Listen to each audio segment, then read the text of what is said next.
Welcome, ladies and gentlemen. You are watching the PUBG Mobile Club Open Fall Split 2020, the Wildcard Region, where we are just about to cast the last day of our semi-final rounds. And well, it has been quite a journey with all these teams playing their hearts out, but few teams are definitely standing up. Yesterday, we saw Team Zeus get on another domination spree, and of course, Team Nepal Esports back their first chicken dinner. But before we start off with today's games, allow me to introduce you to my co-caster, my co-host, and my co-analyst. That's gonna be Ocean Sharma. Yet he's the one who hosts each and every game. Though, well, coming back to the fact that this is going to be the final day for the semi-finals. So, for some teams, the dreams will be broken. And some of them actually have seen the reality already. Yes. For some, the results will be coming in after, what, like 3.5-ish hours or something. So, we'll be knowing about those as well. They'll be knowing about those as well. There might be some comeback stories for some teams who are not in top 15, might just climb today. But that just means one thing, that dynamic gaming might be out. Yeah, of course. You know, a lot of the teams are on the line, and they're already done with the 16 games, and especially only the teams from Group A. So today we have the matches of teams from Group B and Group C. If you talk about both these groups, so quite some promising teams out there. We have Team Black. We also have the players from Team FromHeaven, whom we did have a lot of expectations from, but somewhere down the line, they will still, however, manage to qualify, but still they have to make sure that they have a better outing today. But right now, let's take a look at the prize pool and see what's on the line for all these teams. Yeah, so first position gets you $2,600, and this is where ZeusEsports will be having their mark for today. 1,600 for the second one and 1,100 for the third one. If you're talking about 4 to 16, it's 11 and then 600 for 17 to 32. If we're talking about the numbers and talking about the stuff, but if you're talking about the points and everything, that also comes up, because if you have to get to first position, I mean specifically if you're ZeusEsports, you need to get those points, and you need to get those points in those 4 games, come what may. Yeah, but still, you know, right now, I think ZeusEsports will get that top spot, what we are anticipating. And when they go into finals, Ocean, we know that the points will be blacked off again. You have to start from a clean slate, from right zero. So a lot of teams do have the potential to step up in that. And we've seen the likes yesterday of Team 8-Bit. Akshat did really play amazing in the last final game of Erangel. And our team from Nepal Esports also finally getting that chicken dinner that they have been longing so far. But right now, let's take a look at the points distribution table and see how everything is divided. So for the first position, you get that 20 points. Second gets 14. Third gets 10, and so on. It reduces until 11th position. To 16th position, you just get that 1 point. But the highlighted feature about this point distribution table is that 1 kill gets you 1 point. Yeah, and you get 0 as well in this system. I mean, talk about PMCO Esports yesterday, missing 2 games, getting 0 for those ones. So that kind of comes up. So you don't have to be. Yeah, you have to play. You actually have to give an attendance to just get that one dot. Yeah, that 1 dot out there. So that's going to be something that teams will be looking out for today. Because today, if you are missing something, you might be missing on that top 15 slot as well as a whole. Yeah, of course. You know, it's going to be differentiation between whether you're gonna receive $1,100 or just $600. So, but now let's take a look at the groups that will be playing. So, starting off with Group B, we have Team Black, then we have Seal Esports, Extra Esports, Hype will also be joining us. So, a lot of expectations from the players of Team Seal and Hype and Extra over there, and also Team Black, of course. Battalion 5 will be also there, and for you Quest, S.Cloud and BlackTeamMongolia. Yeah, these are going to be Group B's teams as we were talking about. But then Group C starts off with a very big name. We are talking about ZeusEsports. Yeah. If we talk about Group C, that's going to be out there. Then FromHeaven, then Bear, that's, have to play. Cosmonauts will be out there as well. I mean, Blancos, we saw him. Sandu, we're talking about him. So and those are going to be the things. And VelociRaptors, GoodBoys, Requiem, and Savage Esports. Some teams showed good games yesterday, but GoodBoys have to say goodbyes or not. It just comes up today. It comes up in those 4 matches. And for those 4 matches, I mean, we know Erangel, we know Sanhok, we know the final Erangel, but then there's the decider one in between. Yeah, the unique map that is there for those teams. And today we'll be having Miramar. So it's been quite an affair in Miramar, the way the circle takes the shifts. We've seen a lot of different circles lately. We've seen it going all the way down. Sometimes it goes all the way up, but most of the times we've seen it form somewhere around the par grid area. But with that, let's take a look at the leaderboard and see how these teams are faring off so far. Yeah, so far if we're talking about the numbers, if we're talking about the number games, right now 231 points for a team that won't be playing because 16 is right out there. Let's talk about the teams that have played 16 games. It's going to be FromHeaven, 8-Bit, Nepal Esports and WatchmyGP. So WatchmyGP is at 143 points. Yeah. Rest each and every team, right, they just have they can have a green marker in just one game. Like talk about BlackTeam and ZeusEsports, 12 games, 170, 173. So one good game can bring them in top 3 and it might just go down to top 5 or something. Yeah, of course, that can happen, but look at ZeusEsports, just 2 games and they can go right on top. And they've got the highest numbers of chicken dinners, that is 3, combined with Team Black as well. So Team Black also has a good chance of making it to the top 2 if they really have some good games. But let's see as we go down further. So we have a few teams, Team Bear. So one simple advice for this team definitely would be just to play their games, because if they get at least 5 points per game, they're pretty much qualified at least till the top 15. They'll easily make it. I mean, 143 were the points at the 8th position. Yeah. Imagine if a team plays right from 16 or something and gets 10 points each game. Imagine they can also get out there in that 140 mark, and a team like maybe just go out. Yeah, of course. That is always a possibility, but you have to play all your games and play it really well. But going down further, and this is where the danger zone lies. And well, BlackTeamMongolia, for you quest, GoodBoys. Eyes will definitely be on these lads because if they have to qualify, they have to play out of their minds to at least get something around 40 to 50 points, even if you have to qualify. But things are looking really shaky for BlackTeamMongolia, just sitting at 30 points. I mean, every game YOLO will be the strategy if they have to go for it. But then let's have a look at the schedule as well. As we were talking about the maps and all. We know the maps. It's going to be B and C fighting on Erangel, then Sanhok, then Miramar, and then Erangel. Those are going to be the 4 major cards to play, 4 major areas to just land up and show their good gameplays. And obviously, you cannot forget Erangel 2.0 with those weird shifts. Yes, of course. Erangel has always been the differentiating factor. Like we've said, Erangel is the new Vikendi right now. But with that being said, let's just segue into the game and see where the flight path trajectory goes. And by the looks of it, it's going from Georgia Paul towards all the way down Sosnovka military base. So we've seen similar flight path trajectories in the past. And the circle kind of tends to go on the eastern side on this one. So let's see if we can get an eastern circle again. Yeah, I mean, if we're talking about yesterday, if you remember, it was a southern circle as well, alongside with this kind of a flight path only. We saw the zone going on to Feripia-ish side or something like that. So yeah, that's going to be one of the things. We'll see what happens in the situations and whatnot. But Team Black still out there. Team Bear, right, they are playing and they are playing for good in this one. Cosmonaut's going to their drop at Zaki. Let's see how far they can go and all. So yeah. Well, Ocean, I do not see one team playing around. It's just 15 teams. We have to see which is that one team not participating. And I think by the looks of it, they have kind of given up. And it's a shame, to be honest, because making it so far and then just not coming to the lobby, that hurts. But anyways, the show must go on. And well, a lot of teams have taken the drops, but we can see some early engagements, maybe between the players of Team Zeus and Team Hype. Hype has recently, changed up their drop location. Earlier, they used to go towards Katka, but see, there you go. Like we predicted, they went all the way towards the eastern side. And no teams inside the circle. Like they are at the edge, but not inside the circle. That's kind of a thing right now. But well, the teams at the northern side, like Cosmonauts, will have to go for the rotation, and they might just contest with Team Bear on that area. Right now, we're talking about it. And VelociRaptors, they can go from the southern side, can go from Nova Repnoy Bridge, and will be reaching inside the circles. The inside of those areas. And for your quiz, Horus is out here. But well, yeah, if we're talking about the teams, if we're talking about the names, I'm still thinking, which team is the one that's just not playing? I mean, too many names to remember, man. Yeah, of course. Eventually, when we get the standings, we'll get an idea as to which team did not really participate. But, oh, well.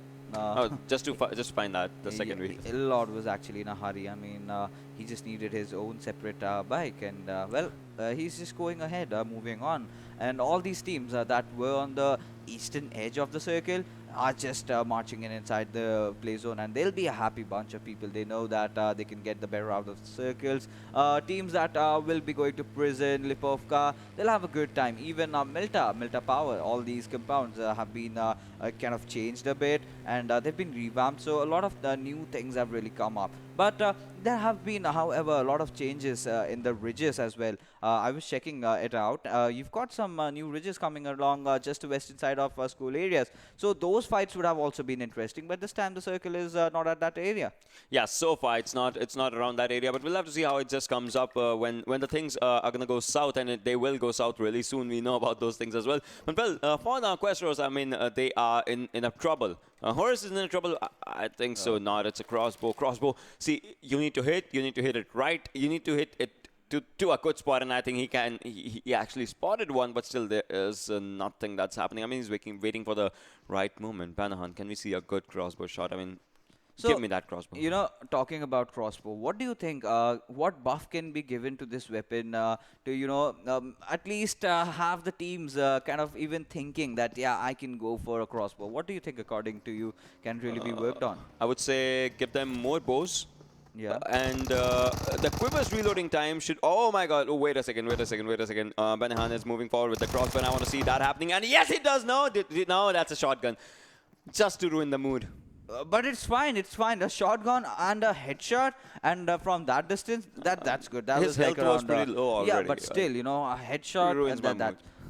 Okay, it does not really matter if it ruins your mood, because this team has actually secured themselves a kill and managed to revive their teammate. But questionable decisions again being made by the players of Team Extra. Rich, I do not know what he was intending with ramming the vehicle right in front of the enemy. Did get knocked, but still the cover fire was there in time, and he will live to fight another day. I mean, yeah, that's one thing. But, well, yeah, if we're talking about this, and you asked me the crossbows thing, right? Yeah. So, quiver's reloading time, the quiver of crossbow, that decreases the reloading time by 0.3 seconds. I would say do that as a normal reloading time, and then quiver should be even faster. Or else you can have some attachments in which we can have multiple bolts. Like you shoot one bolt, and then you can instantly shoot out on another. Maybe have 4 or 5, and then go for a long reload. And like imagine, a bolt action. Yeah, that can be one thing. And then imagine having different kind of bolts that you can find. Like you can find a fiery bolt. You shoot it. It creates a Molotov-ish. Yeah, in fact, if it kind of explodes, that can also be really handy. I mean, it can like a basically grenade make you launcher. Hawkeye. Why not? Why not? I mean, we've seen some crazy things in PUBG Mobile, and if this comes out, this will be huge. Now, a lot of teams would actually go in for that. You know, give it to your support players, and you get extra range with that crossbow, and you just shoot, and you get that exploding bolt, and then you have those Molotov bolts, like you said, and that can actually make it something like an airdrop weapon as well. You know, that can be really, really OP. Yeah, see, those things can happen. I mean, it's on to imagination. All right, so I would want to ask you, when you're talking about this topic, what new thing do you want in the game? Like something new, something refreshing, if you think, like new gun or some new mechanism or something. See, there were a few experimentations made in the PUBG PC genre. So we did see a blue circle inside a circle, and also flying vehicles. So, you know, that would really spice up things for the teams that really go and take the center and hold on forever. That's going to be a tough time if you have a zone inside a circle. So that's gonna change the meta up a bit. And yes, flying vehicles, why not? That would be crazy. That would actually be crazy. We're talking about these things and this stuff right now. But on the other side, as you can see, the revivals are coming up from Heaven's side, and from how do you go? From Heaven or from Heaven's side? I don't know. Yeah, it's the same thing. You know, they spared us. Just tell that the players from Heaven. We can just go in. The players from Heaven. We just took their whole squad's name. Okay, from Heaven's side is what it was happening. But well, makes sense. Yeah, that makes sense. All right, so about the areas on the back-end side of Rozhok, if we're talking about like the school areas, you see there were some multiple small ridges, the terrace kind of ridge area that there is. So it favors you to Rozhok side if you're going, but it does not favor someone's on the school side. They can easily take you down. Like that's how the new ridges actually come up. See, now with previous ridges or previous stuff, you remember, there's a dip near shelters area Yeah. where you can just stand and you're safe from all the four sides. Yeah. But now that dip also recedes on one side, so you'll always have to watch your back. That's kind of a new thing that's here. Of course, this was revamped, taking into considerations the kind of opportunities that will open up during competitive gameplay, and it's it'll change a lot of things. In the competitive genre, a lot of teams will be changing their drop locations to suit their needs. We might see some teams actually going off to prison, and it's a full-fledged compound right now. Even the Milta power factories and those places which were not really visited much can gain some importance. Talk about shelter, that has also been revamped a bit. But talking about the changes that have been made, they are for the greater good, and it looks so polished right now. The graphics look so neat, and imagine such a beautiful sceneries we get to witness in a mobile game, and that is something I really never thought could happen 2 years back down the line.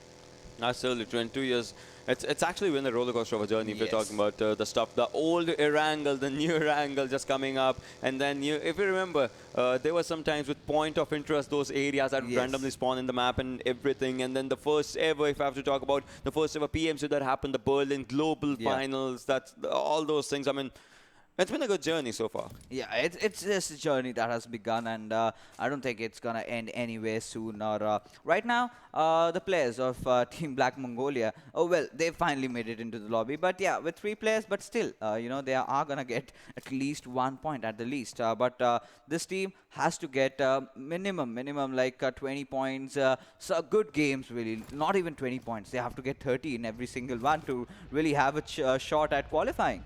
Like what they would want is like 2 games, 20 kills, second in a back-to-back, and then second position. That's like the a good safe-ish spot. But see, you cannot get second at every game. You cannot get first at every game because there are 15 more that are against you. If you're counting this game, there are 14 more that are against you because it's just 15 teams that are coming up in this lobby. And it's still a thing. Which team is not here? I don't know. But well, so far the first circle coming up with a good central shift, and the circle is looking decent right now. Yeah, circle is absolutely looking kind of decent. Yes, a lot of teams are clustering up on those shelter areas towards those mansion compounds. Even mansion has been revamped a bit.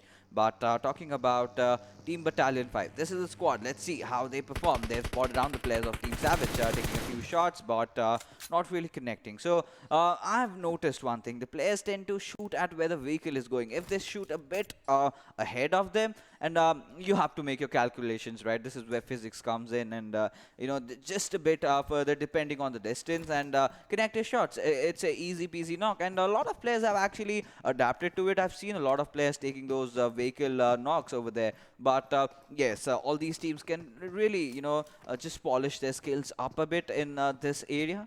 Yeah, that's totally true. Actually, the areas are being revamped, and with that, if you're talking about it, and the new polishes that just comes up, I would say it's good. Yeah. But still, there is some room for improvement if you're talking about it. See, that's what the game is all about. Every time there's something new, every time there's something's changing, and every time something's happening, new room for improvement comes up. But on the other side, Requiem, this team is still, I would say, having a bad phase with itself. Yeah, I guess so. That's the thing. But right now, talk about Team Zeus and Zeol. He's been picked off again, and this time in the open. And I was wondering as to what he's up to, because Undak is obviously coming in there for that revive. But no, I really have to question this decision, because okay, so now things have gotten really sketchy for Team Zeus. 2 of their players down, and this is the time where Team FromHeaven can actually go in for that push. But if Zeol is like your best player, he's been getting the maximum number of frags, don't send him right up ahead to scout things around. This is eventually gonna be very dangerous for your team. Or of course, all the other players are good, but still, making those small changes can really impact your game in the long run. But right now, just Icy and Abely are the 2 players that are left. I mean, they lost Undak, they lost Zeol. two best players, or no doubt the other players, Icy and Ably, they are also out there, the ones that have too much of experience if you're talking about it. But, well, the other players, the ones that are getting results and will not be out here. Suppressor Sniper in this airdrop, as you can see, alongside MK14. I don't know why I said Suppressor first, but, well, MK14 is going to be the gun that's going to be out here on the areas of Yasnaya Poliana. Yeah, of course, but we see the players of VelociRaptors getting into an engagement with another team over there, getting some knocks with the grenades. But yes, talking about MK14 and Suppressor, I mean, why would you need a suppressor on a gun which kind of deafens you up? You know, shoot that one bullet and you do not hear the rest. I mean, that's where it just comes up. I mean, you're saying and you're talking it you're telling it in the right way, though. Well. Okay, just to get that buggy, he's just trying to smoke out in that area because Savage's players... don't go for it. Yeah, exactly. You should not go for it. That's not at all a good idea. Another bad idea is Quest Iron Man just staying out here in this area and not giving footsteps. I would say that's a good idea, but now he is, and there's going to be a bad one because we are C47s coming up, but Iron Man, can he just take down players? I mean, one grenade's coming up, and his own grenade, oh my god, Gorang's grenade takes down two players. This game can be Iron Man's in a hint of a struggle right now as Beyond is up there. Beyond goes down. Iron Man, can he take a 1v1 fight in this situation? This can change everything. This will change everything. Iron Man takes 2 kills, but actually the other 2 goes to the same teammate. Go dang. Oh damn, go dang. His teammates would be so pissed at him right now. But yeah, you know, this happens. I want to hear the all chat or something. That's the moment I would love to see what kind of conversation the teammates are gonna have with each other. Why would you do that? And he'll be like, guys, I'm so sorry. I did not intend to do that. I've done that a multiple number of times, and you know, that's the reason why we tend to suck. And why we actually cast and not play the game we were talking about. But well, right now, Mara has to put up his health in this area. But Banahan, the guy with the crossbow, obviously will be having different guns right now. But he's on the downward side. I mean, if no one knows where he is, and suppose if Seal Wally takes a fight with Mara, takes him down, takes a fight with Leo, takes him down, and goes away, I mean, Banahan still will be having time to revive the players. But the circle, this is a difference. What is he doing inside the water? Like, I mean, on a strategical sense, what is he intending to be honest, apart from surviving? He might have fallen down, probably. That can be one. Like, you know, bad calculations. Yeah, of course. You know, all those new ridges being made. He was living his life on the edge, and he just fell off. And, well, Leo gets knocked down. And now it's going to be troublesome for Team Extra because we know the players of Team Seal, they are very aggressive. And Cubne, on the other hand, has taken down Myunke over there. But Venom will be finishing off Inky. So quite a lot of players from FromHeaven, in fact, are being taken down. And, well, the players of Cosmonauts, they're also looking out at different directions. But Mara will be taking a kill onto its killer from Team Black. That kind of sums up the situation right now. Blancos is trying to spot the players as well, but Shante going with good grenades. I would say those are good grenades. But see, your team might be looking good, but look at this. Battalion 5, they are at the edge of the circle. Once they have to get inside the circle, no doubt, there's one player from Battalion 5 that's on the back-end side that can actually give adequate cover, proper cover if needed, but it's still kind of in the next if we are talking about this stuff. We'll have to see how it just pops up, how it just comes up right now. But so far, I would say fights, they should be starting anytime soon in the circle. Water area is still out there. What are the probabilities for a complete water circle? I mean, it's almost 50% out there. No, but I would still say, see, next one, so many, we are seeing central shifts, right? If we're talking about it. So next one, if it's a hard shift, it should go to the left-hand side. And if it's going to the left-hand side, it's going to the land. Yeah, I think it's going to the land, and it might just take a northern shift right now where the players of Team Black and Team For You Quest are.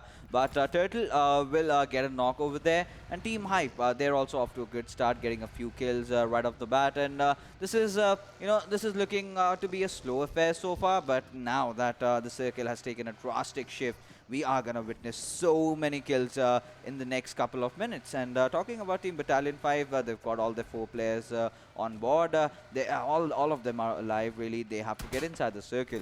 But how is going to be a question over here. But Blancos are managing to spot him out from the visitor that he is in right now. And, well, they also realize they also have to get inside the circle.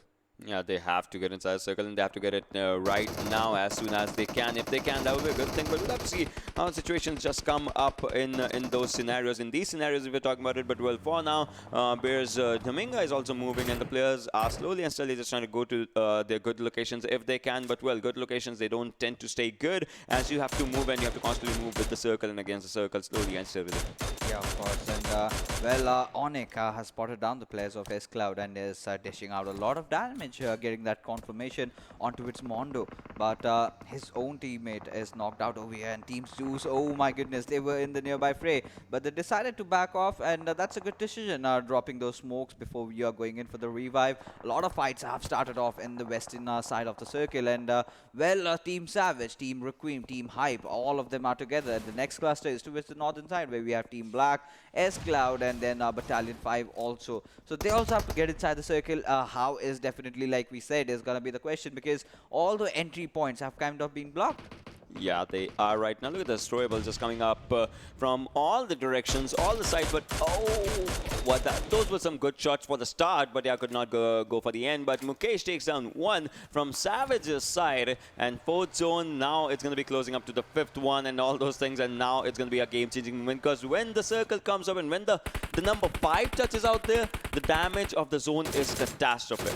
Yeah, of course. But you know, I think the circle might just tilt a bit towards the western side, towards where the players of Team Savage are, because you also know at this particular moment it'll tend to get away from the water, and the only way it goes away from water is if it goes west. But Mukeshu will be getting that confirmation onto its Gray. Mosket has been taken down by Benohan, and Leo, he was right in the open with his pants off, and Wale will get the better out of him. Yeah, that's going to be a totally good one if we're talking about it. But inside the smoke, a good spray. It just did not connect. Savage really goes down on the other side by Hype. Good call. Right, Team Hype was playing.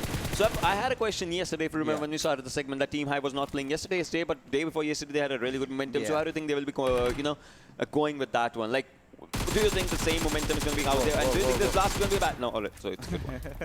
It is actually a good one, but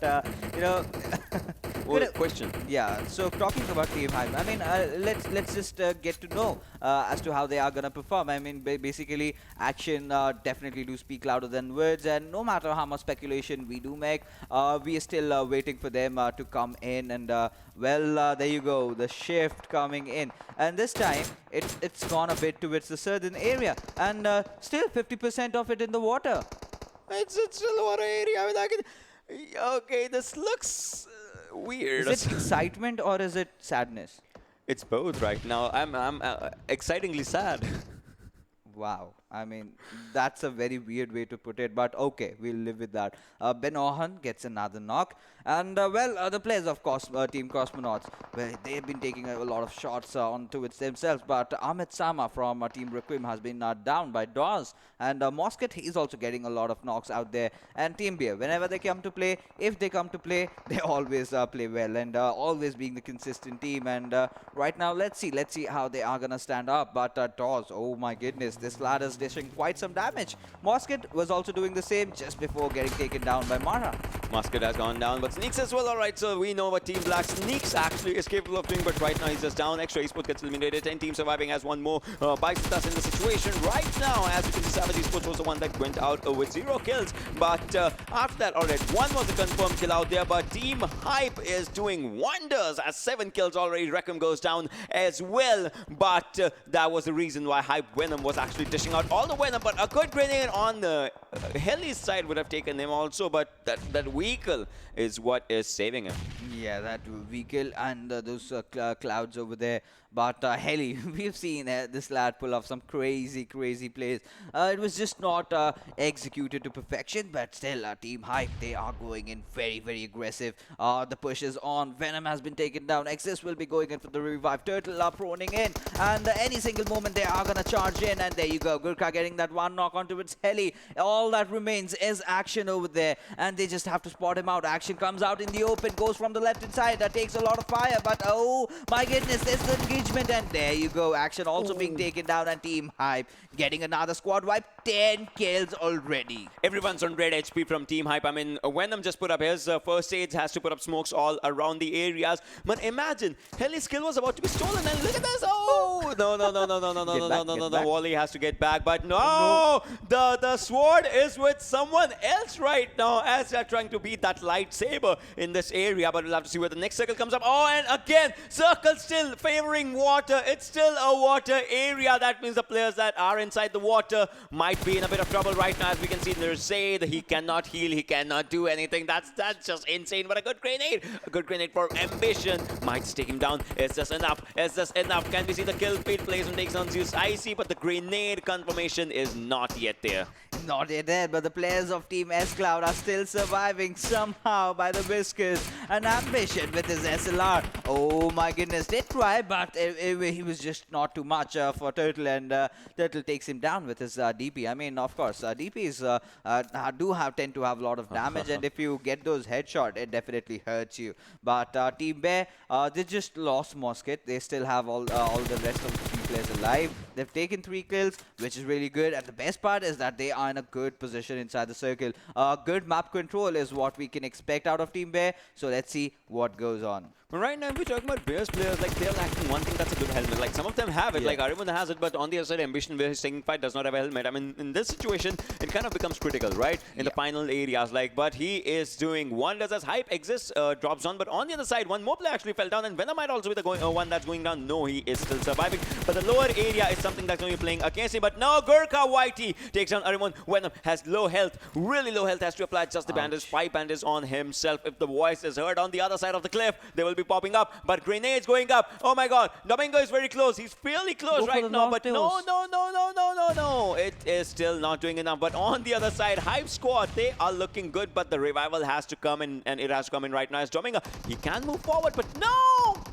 You should not be the one showing your backs to the enemy at such a critical moment right now. And the members of Team Hype, they're all fired up, getting those 10 kills already. And now the secure onto its Dominga will make it 11. But with that, they are going to march in onto its squad. Dominga gets a confirmation out there for himself. But oh my goodness, suddenly in a matter of seconds, they are just wiped out. Arimon and Ambition showing amazing team skills out there. But Abiliemo, he's still hidden. He's still not given up his position. Team Seal, they're doing really good. 6 kills already, 3 players alive. They are in the epicenter of the circle. Zeus is just playing for the first position. If we're talking, Ebony is just playing for the first position. No matter what the kills are, they just want the placement points for today. That's important. But right now, everyone has been spotted by Seal Ankle, who is, on the other hand, trying to go good. And Wally's in the waterworks, and Wally's trying to do good. But there's one more player in the waterworks from S.Cloud. We know someone that the gun did not hit, the grenade did not hit. He's going to be out there. But Ankle's good grenades might be just hitting out there on the other areas. But the water area is still critical. The circle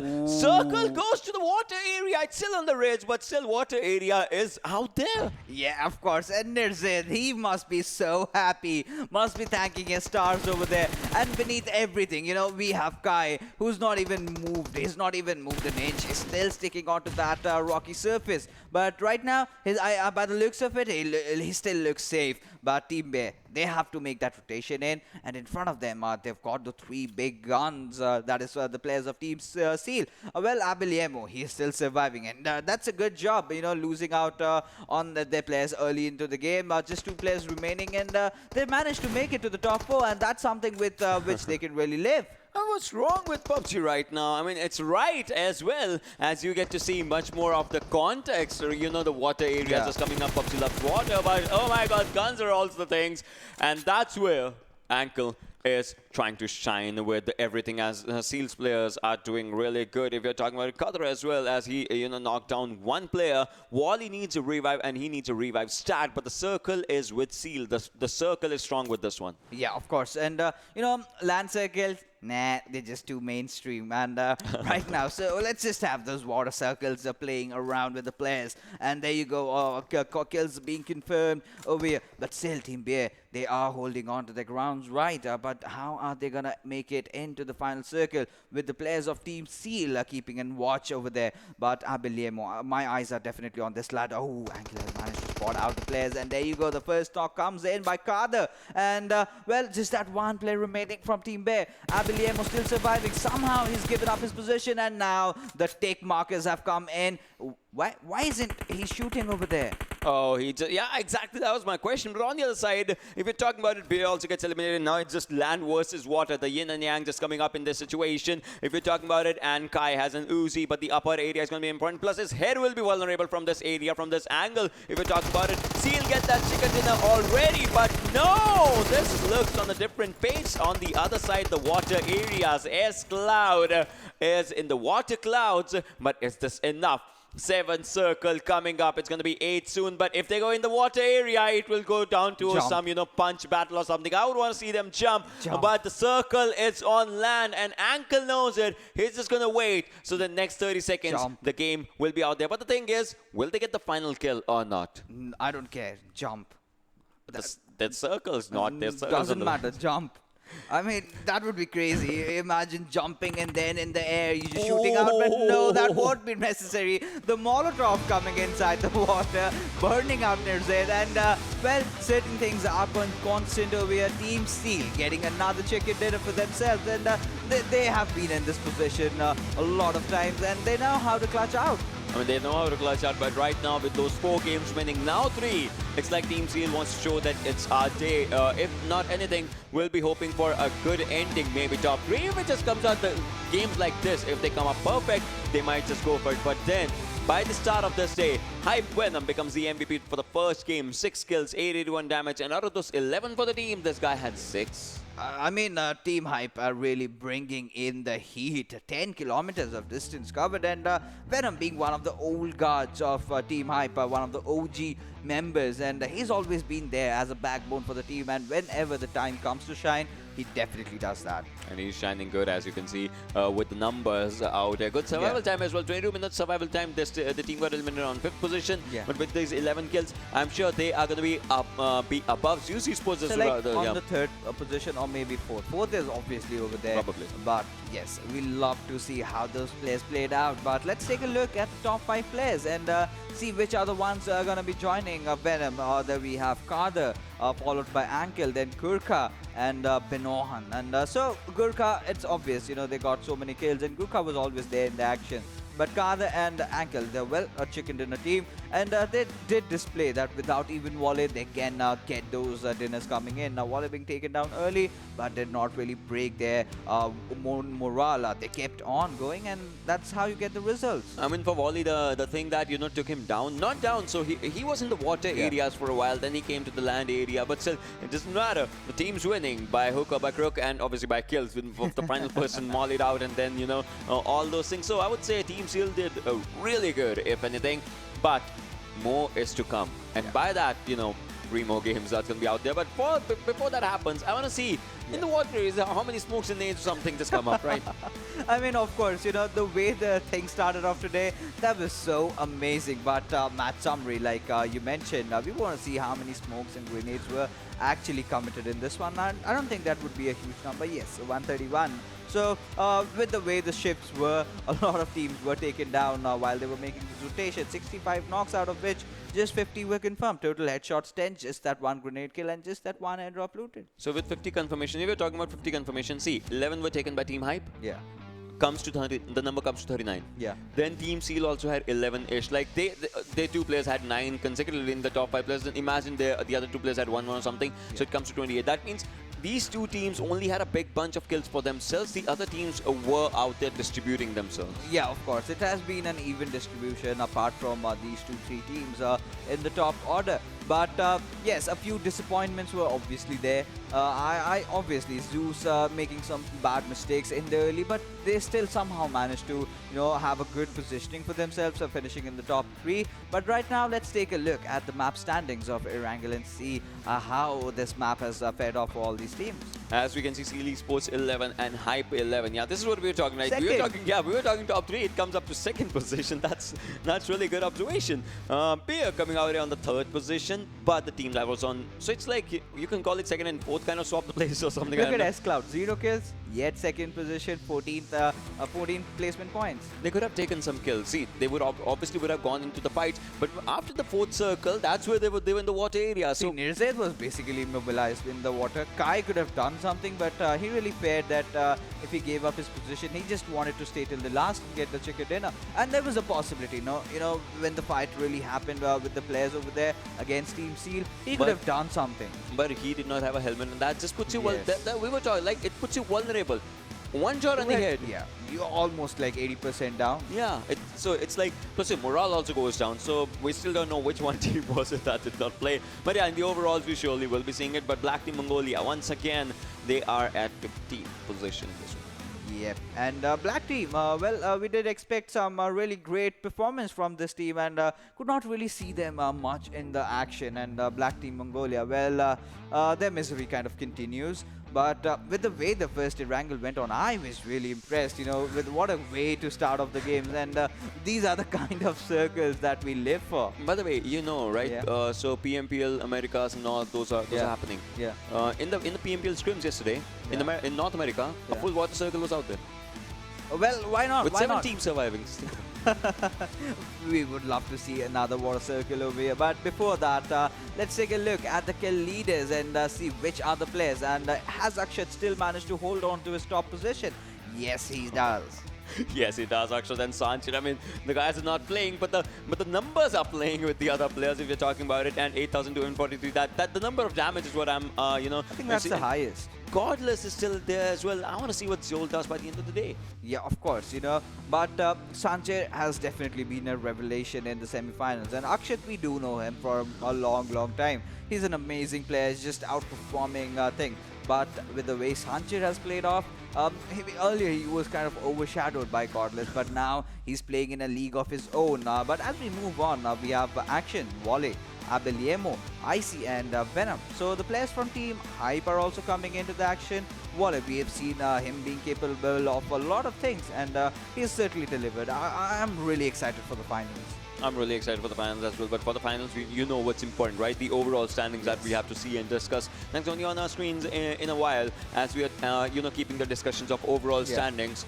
There we'll see a team with very unique number. That's going to be a team that did not play. So let's just have a look at the leaderboards as well to discuss about all the things that like where Team Zeus is right now, how much far behind or at what point they are, or at 2 points. 2 points. Like, even if they have 3 bad games, they'll get 1 point each and they will be at the first freaking position. That's where they will be. Yeah, of course, but they have to be careful of Team Seal because they're right on their tails and any single moment, one good chicken dinner and one bad performance from Team Zeus might just turn the tables for them. But Black Team is also following, not really too far behind.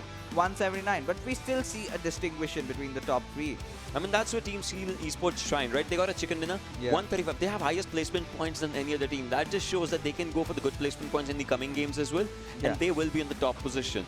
I mean, there's one team, ZeusEsports plays for the kills. They also have good placement points, but they play for kills. But there's a team that's totally playing for the placement points. So Team Seal can actually go for the first position. Yeah, of course. Every single game they have been really consistent, and that does reflect on the average survival time. But as we move further on, we have a lot of teams over here that have played 13 games. WatchmyGP will keep on falling. And, Savage Esports won a good game and they can tussle them over. But a lot of other teams, Battalion 5, they had started off the semi-finals with a bang, getting a chicken dinner in the first game. But after that, they have kind of started stepping down. But still, they are in the safe zone right now, but they can still do better. GoodBoys were the one that actually said goodbye in this one as they did not come for the game. Yeah, that hurts. That hurts. No sympathies over here. You should have played at least all your games. And 58, it was a possibility. You need to try to succeed. If you do not try, there is just failure. And plus, with this kind of a circle, I mean, they could have stayed on the shore and could have done what S.Cloud did. Yeah, I had gotten those placement points. Even getting those placement points is quite a good boost. Yeah, of course. The 14 points for S.Cloud are definitely gonna matter in the final overall standings. But that was all about the first game. Right now, we will be heading out for a short little break. And on the other side, we have the action coming in from the rainforest of Sanhok for you guys.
Welcome back, ladies and gentlemen. You are watching the PUBG Mobile Club Open Fall Split 2020, the Wildcard Region, where we are going on with our final day of our semi-final. And right now, with things going on, it's become really intense. And now, without any further delay, let's just head into the rainforest as me and Ocean will be sipping on our respective pina coladas. Yeah, totally true. We're going to be going to a good area for a good holiday vacation in this rainforest. But for now, if we're talking about it, the players are not at the vacation. I mean, they are out here to fight. You know, imagine a situation, you go into a vacation, you are staying at Paradise Resort and, you know, everyone is fighting for each other. You know, they're just going after each other and blood spilling out, heads blasting out in the air. It's out of a movie, right? That's Florida, basically. You're explaining me. Well, if we're talking about the further things that are going to be happening out here, as you can see in this map, in this scenario, in this area, the circle is going to be the most deciding factor that happens out here. Apart from the shooting. Yeah, of course. We are waiting for the circle. And, okay, that's... Again, you know, Ocean, when are we gonna witness something around the southeastern side? When are we gonna get that dog circle? When are we gonna get those cave circles? The cave circle is something that I've been longing to cast since forever. And you know, a lot of possibilities can really open up. Imagine someone already inside the cave, then players are dropping from above and then just shoot them up. And yesterday we did see that one of those knocks, right? One of those players was coming in the air. The and first he was ever taken, that was I would say first ever in PMCO scenarios. PMSC is what I've seen actually with RRQ doing that in the first ever game or something. Yeah, of course. They're, you know, that OG RRQ and EVOS, if you remember how dominating those squads were. EVOS, phase EVOS, if you're talking about it, right? Yes, now phase, but still have a lot of different players. You know, Bullshark just being the one. Bullshark's like an OG god if you're talking about. Like, see, if you're talking about the stuff that we have learned from those players, obviously everyone, when the game came, everyone knew how to shoot and everything.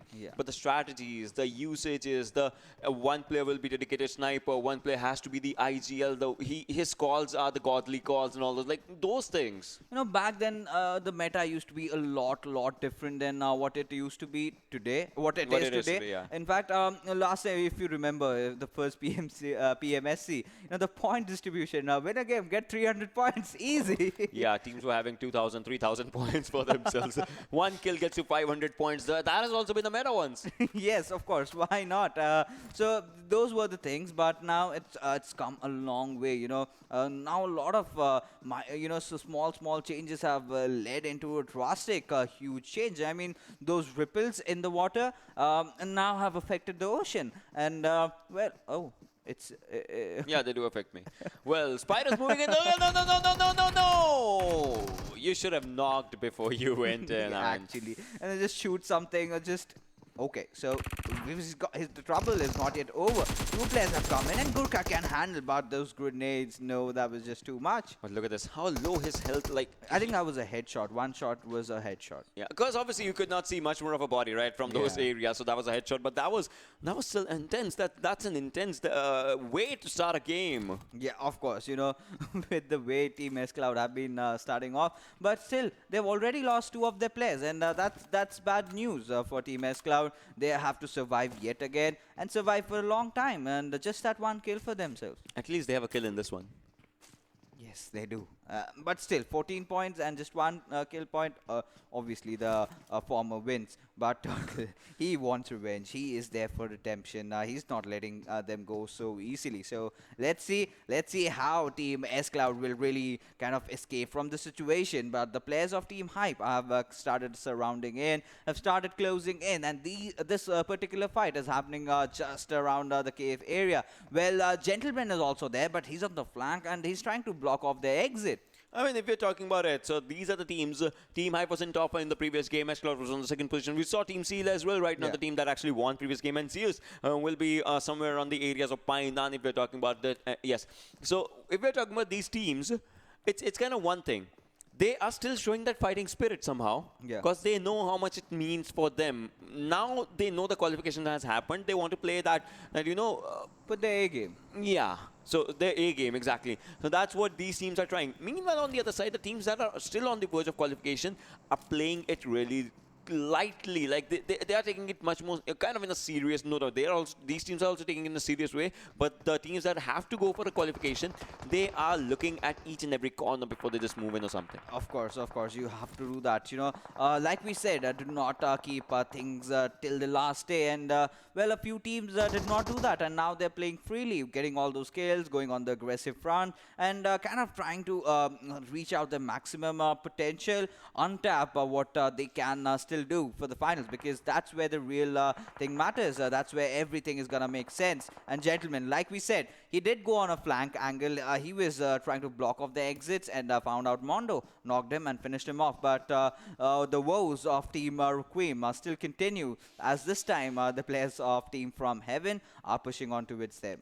Right now, as boss is out here, but Team Heaven, see, they look confident because they have the house for them. So the house means a proper cover, if we're talking about it. And they can, suppose, think about boss, right? Yeah. If boss is moving out in the open, he's a target. He's a vicious target out there to be taken down. Yeah, of course, he definitely is. But, what Team FromHeaven can do, and they are actually doing, is that they're covering from the left-hand side, they're just trying to close in. But left side peeking, I mean, there should be a thing, like, you could throw grenades from your left hand, because kind of reveals most of your head, and also your bums over there. If I could do that, I would be much more happy because I'm a left-handed person. So my dominant hand Casting, so does not make sense. No, I'm just saying from the perspective of a person, like he would prefer much more throwable from that area because it kind of brain coordinates with that thing. Yeah, of course, like in a lot of games we do have that option. But there you go, Amit Samar really holding on to his stone, and he's got some good peaks out from those jiggles that he did. But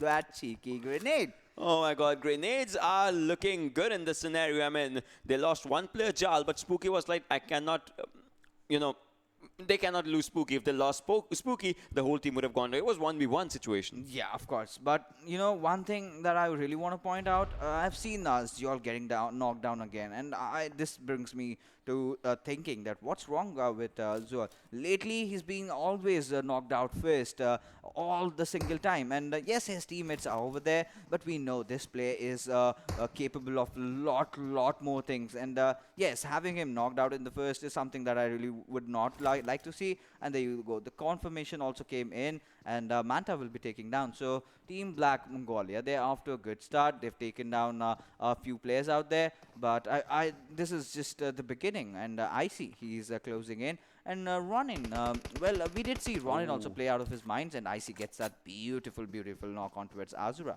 I mean, Zeus never stops, and they never stop. They never stop with their gameplay. They never stop to amaze me. Those are the two things I want to say right now. And Undak again trying to spot the players. And Undak, whenever Undak comes, the team just shows a different vibe. Even if Zeol has been taken down, yesterday, if you remember, right, team when the teams were fighting with each other and everything, we saw 8-kill gameplays like by a solo player, that was Akshat obviously, and then 9-kill gameplays coming up as well. So by Sanchir, in all these situations, it's like one play. It's not like one player outshines. Sometimes the whole team outshines because of that one player. Yeah, of course. And one thing I would really point out in this situation, every single time that Ronin has been playing, I guess Ziol was kind of having a different role, of which he used to always survive till the end and got a lot of kills. With Undak in the fray, however, I guess Undak is more of that support player playing from the back lines, and Ziol kind of goes on the front lines, and being a team scout and something, he always gets picked off first. So, well, these are the things that they need to learn to prioritize, because in the finals, teams will be definitely going try hard. All those fights that we are seeing, all those commitments, because there the games will be very limited. And Undak this time with the Car 98. Oh, we saw some, if you remember, we saw some good, that was Sanchir, the guy who actually gave us quick scope, but right now it's time for sprays. And Icy was trying to go really good with the situations and everything that just happens out here, but Icy has to move forward. The team has 1 kill and so does Icy, but he needs to, increase that number and increase it right now, because Manta is putting up a first aid, and he actually does. But now, the challenge for Manta is to get from the open to a safe house. Yeah, and he's in a bit of a pickle over here because just having that cover of a tree and already being shot. Where does this lad go? Manta! Oh my goodness! Does he survive? No. No, no, Manta goes down, but now Manta, the shots are on him, and they spot another one. I see. Oh my God! Look at this guy. He is doing wonders, spraying out in the open, and the guy that's actually inside the house is the one who's scared. Yeah, I mean that's a good way to put it. And well, he'll have to try and go for the revive, but he knows that Team Zeus, they are angry right now. How dare you take down one of our best players out there? And he's gonna punish them for that. And yes, he does. Icy's grenade, right? Just blasting off right on his face. Yeah, the fragments actually blasted right in front of his face, and you know it. Level 3 Helmet and West, they cannot even do anything with the grenades out there because it just does not blast it. It just obliterates everything. Yeah, of course. This brings me back to a movie that I last watched, long time back. I do not. So you saw a movie long time back? This was a very. This is kind of a movie that released around 2015s or 16s. Where it was about those men wearing coats and oh, I just forgot the name. Men in Black? No, man, not Men in Black. It was that guy where you are a teenager and then you join a set of a secret organization. That's a new movie. They just had their Kingsman. Yes, Kingsman. You remember the last part? Those heads were popping out. That was a similar resemblance. So, ladies and gentlemen, we missed quite a lot of kill feed because we were discussing about a movie. Really sorry about that. But well, Kubne is out here just trying to spot the players and trying to take him down because that is happening. But all right, so the texture just rendered. First of all, it was like an open area. I was like, with Sanhok, here is so open. Then it was like, all right, 1 tree, 2 tree, 1 rock, 2 rock. It's a lot of rocks. Yeah, it's a lot of rocks right now, and these rocks are so pivotal for every single fight you take. And you have to be very well versed with it. You need to know from which area you're exposed to and how much you can commit. Like right now, Kubne is pressing in from the left-hand side. He's got that rich cover. He can play around that. He can go a little bit farther. And well, Wallet are playing this time around from the back lines, trying to spot out Ambition. And this is a long grenade that has been lobbed. And will it really connect over there? Goes in the right direction, almost taking him down to 50% HP. I'm very much, see, I'm loving what Wally is doing. I mean, see, wherever he's shooting, there's no one out there, but he is trying really good and really hard, and that's I would say that deserves 1,000 appreciations. The way Wally is trying to play, the way Wally is trying to spot the players and trying to take them down, so it kind of sums up in a good thing. But the major thing that they have to see is where the circle is, because still right now in the Camp Alphas areas, circle is still onto the left hand side. So the middle area, you remember I was talking about the middle rivers yesterday. So it will be a good hard shift in the coming times. And all right. Leo is he's just seeing the scenic thing that we were seeing are seeing as well. He's just watching that airdrop fall, and he knows that he can never have it. And well, okay, AUG, I can pass on that. See, it's a good gun. You cannot say like it's a bad gun or something. But yeah, right now when it's away, if it's away from him, we know it's AUG. He does not know it's AUG, so he might be thinking, oh my God, I'm missing on an M249. Oh my God, I'm missing on an AWM or something. Imagine something like that. But still, it's AUG, man. It's AUG. Yeah, of course, it's AUG at the end of the day. Thank God, it's not a DPS. Thanks to the new patch. Anymore. Yes, not anymore. And Turtle, well, he's been taken down. And Team Cosmonauts, lately they've been stepping up. That's one good thing for that team. They've been playing with all their hearts in. Earlier it used to be just Prowl that was performing. Now Blancos has also stepped in, and all the players have started to adapt to a meta. But talking about the players and the fights going on, there you see the Team Hype, they still have that high ground area where they can actually engage, losing out on Turtle. So let's see what is going to happen. Yeah, what's going to happen is something that we'll have to see how the situation just come up. Hype when I'm going with the good grenades or something right now, but the revival is coming up. But Team Hype, I mean, since they lost Gurkha in the early stages, they haven't engaged in a big fight. I mean, they still have 3 kills, but right now Cosmonauts is something that's kind of a big trouble right in front of them. Yeah, like a thorn for them right now. They have to deal with it. Well, Turtle has gotten that revive. Finally, he's healed up. Well, Team Hype can still win this fight one out because they've gotten that high reach, and from the back line, so we have the players of Team Bear coming in. So if anyone at least shoots a bullet, Team Bear is definitely gonna know that they are are teams fighting, and they will definitely be looking to third-party squads over there.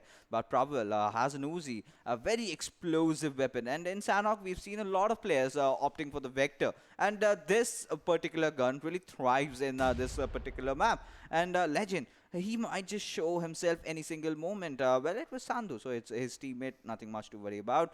But yes, Beryl also being one of those guns. And talk about the shift. This time, Motion, the shift is on towards the eastern side. So we might just get to witness maybe a boot camp circle. Yeah, so this was the hardship that we were talking about, right? So one shift always is a hardship when there are three areas, and that happens on alongside the third circle-ish variation, and that's what has happened. So now what happens is Team Extra, that's on the Camp Alpha side, they have to come. Heaven Spooky, they're still, on that swimming-ish situation. They have to get inside the circle, and yes, boot camp seems like a potentially good area, and if it's a boot camp circle, I would love to see it. Yeah, of course. We would love to see how all the teams are taking on different compounds over there. And, boot camps has also been revamped in the PC edition. And I'm just waiting for the next update, and in which we'll see a revamped boot camp. A lot of changes are being made, and that's for the greater good. I love it. A game has to constantly keep on evolving to, thrive over there. And they've managed to do so.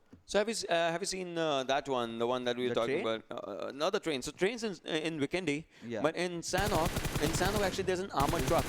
There's an armored truck, and if you shoot at that truck, it drops stuff. Yes. So, all right, I want to ask you, are you gaining or are you losing by shooting at that truck? So suppose you have 5.56, you shoot 30 bullets, it drops 30 bullets. What really is deadly is shooting that creates so much sound. But we'll come back to that later as we have a fight going on. Venom already knocked down. Gentleman was also trying. He did try to dish out a lot of damage, but Turtle, he'll be the one last member surviving. And whoa, Team Cosmonauts, they are looking so aggressive today. Despite the fact that they were on the low ground, still did commit to the fight, and Praval, of course, lost his health, but like we mentioned, all the rest of the players have also started stepping in, and that's a good thing. But Turtle finally getting an exit, and I guess with that, Team Hype, they're done so. He lost his health, but he did not lose the match. That's one thing Prabal actually did in the situation. Yes. But Team Hype, this loss for Team Hype, it kind of seems like a lot, right? Yeah, of course. But still, provided the position they are, they can live with it as long as they qualify. It's all right, because the final prize pool, like we mentioned, either you come top 2 or else you just exit with the same prize money. But with the future opportunities to come, I would love to see Team Hype getting one of those top 3 positions. But then again, if you talk about teams, there are so many good teams worthy of that top 3. But let's see what happens. But as things are right now, Team Zeus, they've lost out on Zol. They've done this before. This time when Dark is around, they've got 3 players. They can really clutch it. But there you go, the shift coming in, and this time it's just gone bottom of boot camp. So Team Zeus, they do have a good chance at getting the chicken dinner in this one around. Yeah, they do actually have a really good chance of getting a chicken dinner. Team Zeus, if they get one, they are already even right now they're already at the first position. So that's one thing for sure. So Team Zeus, their major competitor, as per se, is going to be just one team, and that's going to be Seal, the team that is playing in the situation. And Team Black. And Team Black as well. Yeah, that's totally true, because Team Black, they are on the left side of the kill feed, as you can see. And being on the left side means that they are getting kills. And that too from Savage's side. Wiped out a squad in a jiffy. And they just wiped out a squad in a jiffy. They make it look so easy, this team.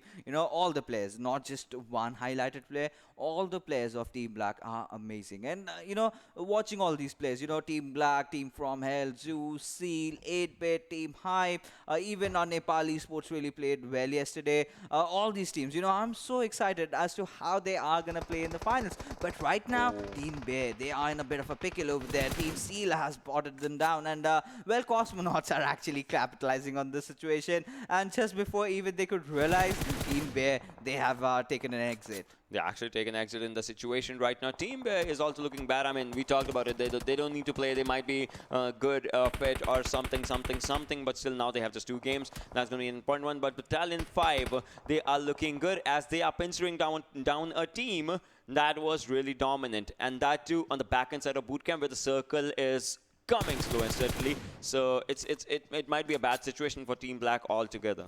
But looking at this circle, I'm really wondering as to how teams are gonna approach. What we get from the map feed is that the southern area approach can be really helpful because you can have your entire attention on the front area. But then again, it comes with its own cons. You have to be careful from both directions. You have to look at your west, you have to look at your east, and you might just get sandwiched. But Chante, he gets a few knocks out there. Heli just surviving by the whiskers, and will get that revive in time. But they still have to get inside the circle, and now Team Black, they are struggling. Their team, Battalion 5's team has knocked 3 players simultaneously, like one by one, but still no confirmation. That just comes up, but one confirmation coming on Shantae's side as we speak, and that's the first kill for the team. That's what I was going to say. Like, they are looking good for the fight, but still there were no kills for themselves. But now Shantae is in a bit of a trouble right now. I mean, he has a good cover, but still he has to put utmost pressure, and the pressure comes up right now as the circle coming up. The fourth circle, the fourth zone is closing, and Team Black will be in a lot of trouble. 23 more damage going out there. Might just go around, if not by the player, then by the circle. Yeah, of course, but right now Team Zeus, they are pushing in. And for you, Quest, they're not even making a noise. And imagine he just charges into the compound and is greeted by 3 just like starting when Hyper cut it. Yes, but this time it'll be 3 players. He'll be baffled. And well, Undak gets a confirmation onto its Mara. Leo, he's still inside. He still has his cover on, but Team Extra, they've been doing good. They've been doing good lately. And there you go, what we have been talking about. And well, for you, Quest, somehow this time around, he managed to take down one player. That's Faker. But I see, look at his commitment. Look at what he did. But will he get a knock? No, he hasn't. I mean, he got a knock and that was on him as well. But right now, Questlord, low on health. Faker, Horus are down. Ironman and Lord are the 2 people. It's a 1 versus 2 situation. It can be a bad one. Right now, he spots another one. But no. For you, Quest takes down ZeusEsports on the 9th position with 4 kills in their hand. Could have been the 5th one, actually. But the confirmation did not come on time. And this time, see, not even snaking. Sometimes camping in the house can also help. Yeah, of course. Whatever it takes, Team Zeus, of course, being oblivious. And he'll be like, hey, I found a compound. We are going there. And just as he enters, he's like, hey, guys, you're in the wrong house. And they'll just take him down. And that's the end story for Team Zeus. But Black, they still managed to survive. Killer. Hey, I found a compound. That's not a compound. I mean, there's someone else. Like, you open the door, there are 3 people pointing gun at you. That's our compound or something like that. Booyah. Booyah. I mean, that just comes up out there. But then, Battalion 5, they're still in that bootcamp area, and they're still doing good. Yeah, of course. And as long as the circle is, just stay there. You still have 8 teams. I just hope they have enough smokes on them because once you have to get out of boot camp, you are way too much in the open. At least make sure that one of your sides are actually completely clear so that you can make an approach from that direction. Oh, such a sad outing for Kayla. He was oblivious of Onyx presence and he has been punished. It was a hand shot, if you call it, because that's what it was. But 5 teams remaining. 12 players surviving. 4 UQuest gets eliminated on 6th as well as they were chasing the circle on the other side. But right now, Bootcamp's back inside is where the circle is, and that's where VelociRaptor is going to be on the other side. FromHeaven gets eliminated. This was a decent game for them. But these 4 teams, Seal is still surviving. Can they or can they not show another chicken dinner with Qadar as the lone survivor from the team has 25 bullets, is trying to spot Sandhu as he can get his 5th of the team. Yeah, of course, he certainly can get that. But Cosmonauts, they've been an impressive bunch in this game with the way they played. And Sandhu finally gets that confirmation onto its Kubni. Now he'll be entering inside the circle, and there where he gets the revenge. Qadar will finish off the players of Cosmonauts, but they go down with 8 kills. A very, very good outing from these lads. I mean, this time as the movement is coming up from Qadar's side, he's doing a good movement because he knows there are other teams. He knows, obviously, he's the slow solo survivor, so there might be other teams. And it's going to be 4 versus, if you're talking about velocity, that's 4 versus 3 versus 1 situation. He will be waiting. If I was Seal Qadar, I would get inside the circle. I would wait for the other teams to have an engagement so that I can either get kills or might go for a 2nd position. I mean, this is going to be a good one for Team Seal. Of course, this approach, in terms, if you have to name it, is called a scissors approach, where you just cut through the edges, check every single area, and then go inside the circle.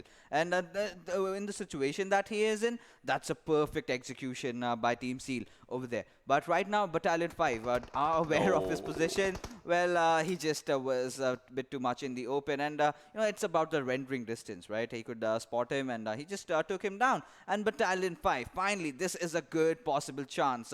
You know, a 4v3 situation, and VelociRaptors are kind of cornered in that one single compound. So Battalion 5, if they just spread out and if they provide proper cover fire, this game is basically theirs to win. It is theirs to win. We'll have to see what happens. Battalion 5, they were the kings of bootcamp for a while, but can they be the kings of the game? That's an important question right now. I mean, they have a good area for themselves, have a good outing for themselves, but then the movement is going to be a critical one. On the other side, the circle is not favoring VelociRaptors by any way, means, or form, and so they have to get inside that area. Those smokes will be helpful, but once the smoke just dishes out, it's going to be an open land. A grenade coming in, but this is not as far as it should be, I'm thinking about. But right now, you're moving through the smokes. Imagine you're lying out there in the open. Imagine the smoke just dishes out. And, okay, and that was my point.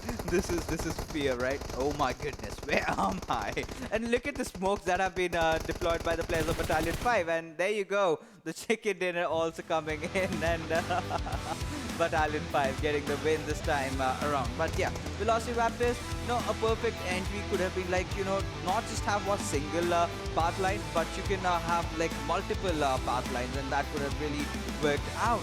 And you know, a lot of things can be done, but it's still, things are as they are. Battalion 5 held on to the position. They did not even move, and they were in the boot camp. They finished the game in boot camp. They got the chicken dinner.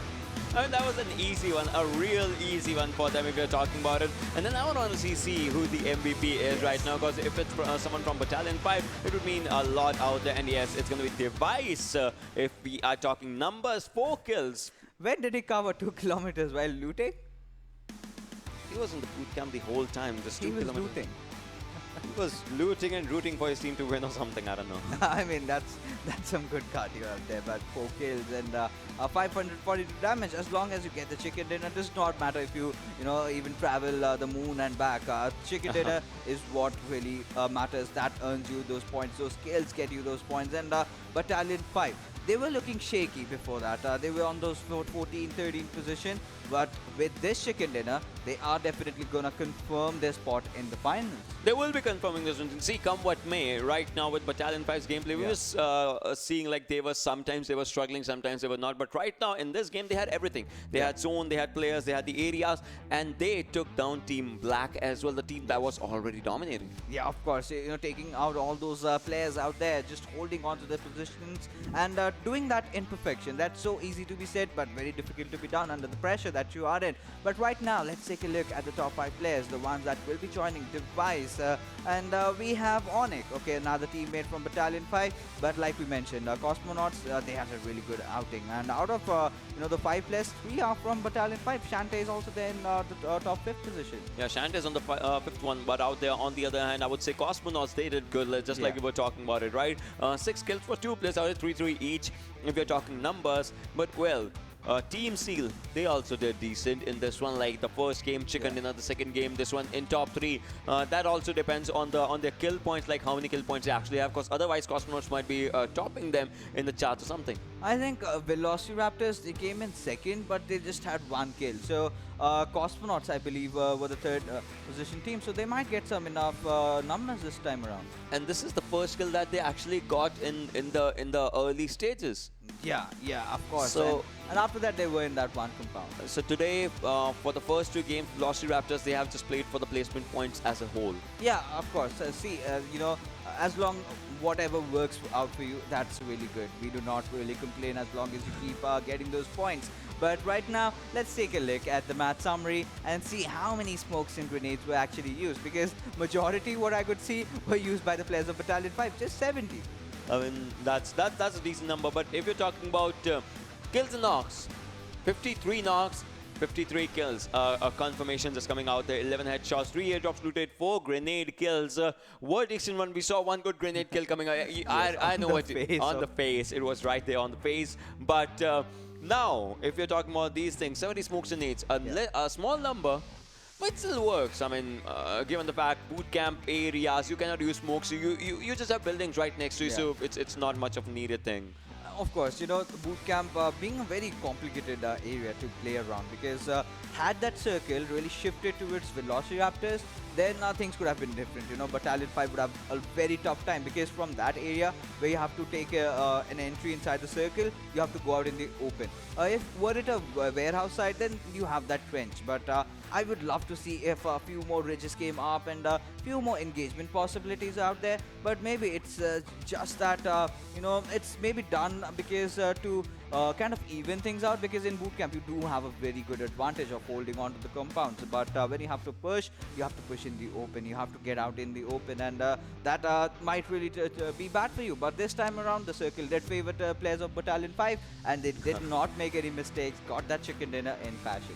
They actually got that chicken in fashion. But if you're talking about the other stuff that actually happened and everything with the stat-wise stuff, I would want to see what the game standings actually come up with the things right now. If we are talking about it, Battalion 5, 11 kills for them. Cosmonauts, all right, not on the fourth. They are on the second right now, and the team that was on second is on the fourth once again. Second and fourth swap places the second time today. But 11 kills, you know, this is really good. This is really good performance coming in from players of Battalion 5. Cosmonaut, like we mentioned, they did get that second position, 8-8, 16 points. And ZeusEsports, courtesy to those 5 kills and a good position, they are sitting on 15 points on the third position. VelociRaptor, just that 1 kill, coming on the fourth. Team FromHeaven, they're playing decent. Black team, we can just say they were unlucky with the circle. They really tried to come in, but I think it was Onik who really held on his ground over there, took down as many players of Team Black that were coming in. Last player was surviving, but he also got taken down. I mean, they were trying to work it out, but yeah, it just went in ups and downs if you're talking about the numbers, talking about the things. But then 9-16 is what I would want to see, because there are some names that are in 9-16 in this one, and 9-16 the overalls as well. Like, they have to step up their game quite a bit. If we are talking about the names, you can see Hype in this game was a bad game. Beer as well, but you know, once again, nothing to worry if we talk about that stuff. But S.Cloud, last game was quite good. This game, not so much. Yeah, but they still managed to get a kill in this game. That's the only consolation that Team S.Cloud can take from this one. I would take that any day, but then overalls is something now. Because see, now we are getting a clearer picture of those 15 names that we'll hear today and again tomorrow or something. Yes, of course, because you know, S.Cloud, a team, they've got those position points, but I really want to see how this thing is going to shape out in the overall standings when they come up. But what we've seen so far, you know, a lot of teams have kind of, like you said, demarcated, created that distinguishing factor out there. Yeah. But now let's take a look at the leaderboard and see how things have actually shaped in, and which are the teams that do stand a chance to qualify into the finals. I mean, ZeusEsports topping up the table right now, 236 points for themselves. FromHeaven not playing today, 231 points for themselves. Esports, 219. I mean, just have a look at this. 3rd to 8. They're reducing the gap. Yeah, but 3rd to 8, no changes whatsoever. No changes. Yeah, of course. You know, Team Hype, they could have really tussled the 8-bit around, but had they got some good kills over there, losing out on Gurkha right in the start, those were some knocks that he did not really anticipate, and they did try their best, okay? So, Nepal Esports, they've played the 16 games. They're also in a good position. They have also qualified, but this is where things are gonna start changing, and there you can see Dynamic Gaming, we can certainly now with full conviction rule out, because now they've already dropped down to the 16th position, and all the rest of the teams. So, well, Team FromHeaven, they are on the line, and now they cannot manage to mess up a few more games, because if they do, they just might go on to the 16th position. But 107 is the number, is where you have to be careful, you know. Yeah, make it 115. Yeah, make it 115, because I would want to see where the other teams are with their games, right? 14 games, 2 more games remaining. So if you're talking about the other ones, I mean, Team Fear's out here, but I would say, yeah, 107 can also be out there, because S.Cloud, they have to do something good, and they have to do something good in the coming 2 games. 86 points for themselves. One chicken dinner gets them 106 alongside kills. If you're going for it, gives them 110 or something. But on the other side, the other teams are also increasing their numbers. Yeah, of course. So for Team S.Cloud and for Team 4U Quest to really qualify, they have to get 2 back-to-back chicken dinners with good amount of kills. Only that is gonna ensure that they are qualifying. And even that, not that, they also have to make sure that the players of Team FromHeaven do not really have a good day. So, all these calculations have to be done, and we'll also be doing that right now. But before that, we will be heading for a short little break. And on the other hand, we have Miramar action coming in for you guys.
Welcome back, ladies and gentlemen. You are watching the PUBG Mobile Club Open Fall Split 2020, the Wildcard Region. So, before we headed into the break, we did say that we were going on with our calculations, and our mad scientist actually really went mad, and he is gone to an hospital right now. Oh. But, well, we do have Phoenix here back with us, and let's not delay any further. Just head into the game and see what action is waiting for us in Miramar. Yeah, that's true. And you know what? This is one of my favorite map. And the thing is, why this map is my favorite? Because we can see that the fights are a little bit early. But if you compare it with Vikendi, it's going to be a little fast. But let's talk about the map. We talk about the plain path. Okay, it is going from the northern side of Puerto Periso to the southern side of El Pozo. So the teams, this is we can say it's a decent plain path. I think so. Yeah, of course, it's quite a generic flight path. We've seen this, but you know, my eyes are actually waiting for the circle to come, and I want to see that first initial circle opening up, and let's see, anything can really happen. But the players of Team Bear, they've taken an early jump. But a few players are going towards Picado, that is Team Requiem, and we know that for them to qualify, they have to win both the games and with good amount of kills. Maybe this is going to happen if they're going to play a very well game in this map. But look at the position of the zone. It is favoring almost... El Pozo is the center in the circle, and the team who just landed near the El Pozo compound, they are going to in a very, very good position, just like Team Seal as well as Team Zeus. They are looking very confident, just the game are going through at this moment, and they also have the circle. But meanwhile, the one player of Team Black, Manata, just got eliminated in a very early stage because they landed near the Picado side, and we can see that some fights going near that Picado area. Yeah, of course. But you know, if you talk about you know the circle in per se, but you know what I really feel is this is going to end up somewhere on the eastern side of El Pozo. Those hilly compounds that you see, we've seen a similar circle like this. We did anticipate El Pozo, El Pozo, El Pozo, and it just took that drastic shift. And somewhere where Team Heaven are, that is where I believe the circle might just end around. But there is a team, Team Savage, that has gone all the way up to Ruins. And we know recently it has been revamped. It's a whole new city right now. The Oasis being formed out there. So quite some good loot for all these players. But the fight that we have over here in Picado is going to be between the players of Team S.Cloud and Team Black is also there. Yes, BlackTeamMongolia is there and Team Requiem. So all these three teams kind of know that they are on the brink of elimination. So they might just try to go YOLO. Yeah, that's true. But the thing is, Black Team Mongolia, they're playing with only 3 members, and they already lost 1 player as well. So they are down to 2 members, and every single player is in the individual compound. So at this moment, they have to play a little bit passive, because this is the way you can survive here, because there are already 2 teams, just like Requiem as well as S.Cloud, and we know that these teams are very aggressive, and is just running in the open, and he can spot some players of S.Cloud very easily. Right now, he's just crouching, and maybe he's just moving towards his player, so that he's going to be a little bit safe. If he's going to caught off guard in the open area, then this is going to be a little bit difficult for his teammate to give him a revive. Yeah, of course. You know, that's gonna be a situation. But right now, I think, like you mentioned, this time around Miramar, we are going to have action right off the start, and you get those energy drinks, you get those boosters. So many small things, but can really change things around. You know, early game you do not have enough meds, but a few energy drinks can really satiate your thirst. But well, the players from Team Black, Team Mongolia, they've already lost out on Manta, like we mentioned earlier.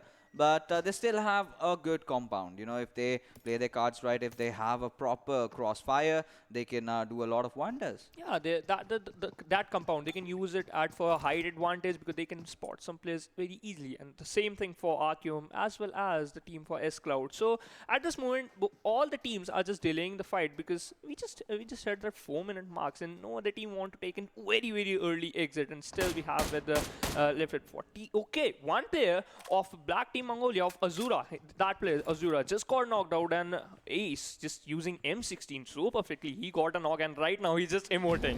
Oh, That's a statement. That's a statement out there, And provided the way he did that, he deserves it. Yeah. And Ace, well, Team Requiem, they've got that one kill. They need 19 more and a chicken dinner. So let's see if they can get it. It's not impossible on pen and paper. However, it's kind of impossible if you think practically. But yes, let's see if Team Requiem can actually manage to redeem themselves. And Ace will get that confirmation onto its Azura. There's Jade getting down Fury. And in a jiffy, we can see the players of BlackTeamMongolia being eliminated. Yeah, that's true. And one kill just got confirmed by the players of Team S.Cloud. So right now, at the Picardo area, there's only two teams. BlackTeamMongolia taking a very early exit, and we are left with Team S.Cloud as well as RQM. RQM's already confirmed 2 kills for themselves, and they need some more as well. Every single team needs some more because they are hungry for some kills as well as they need some points. And look at the position of the players of Team RQM. They're a very good position. One player is on the second floor, one player is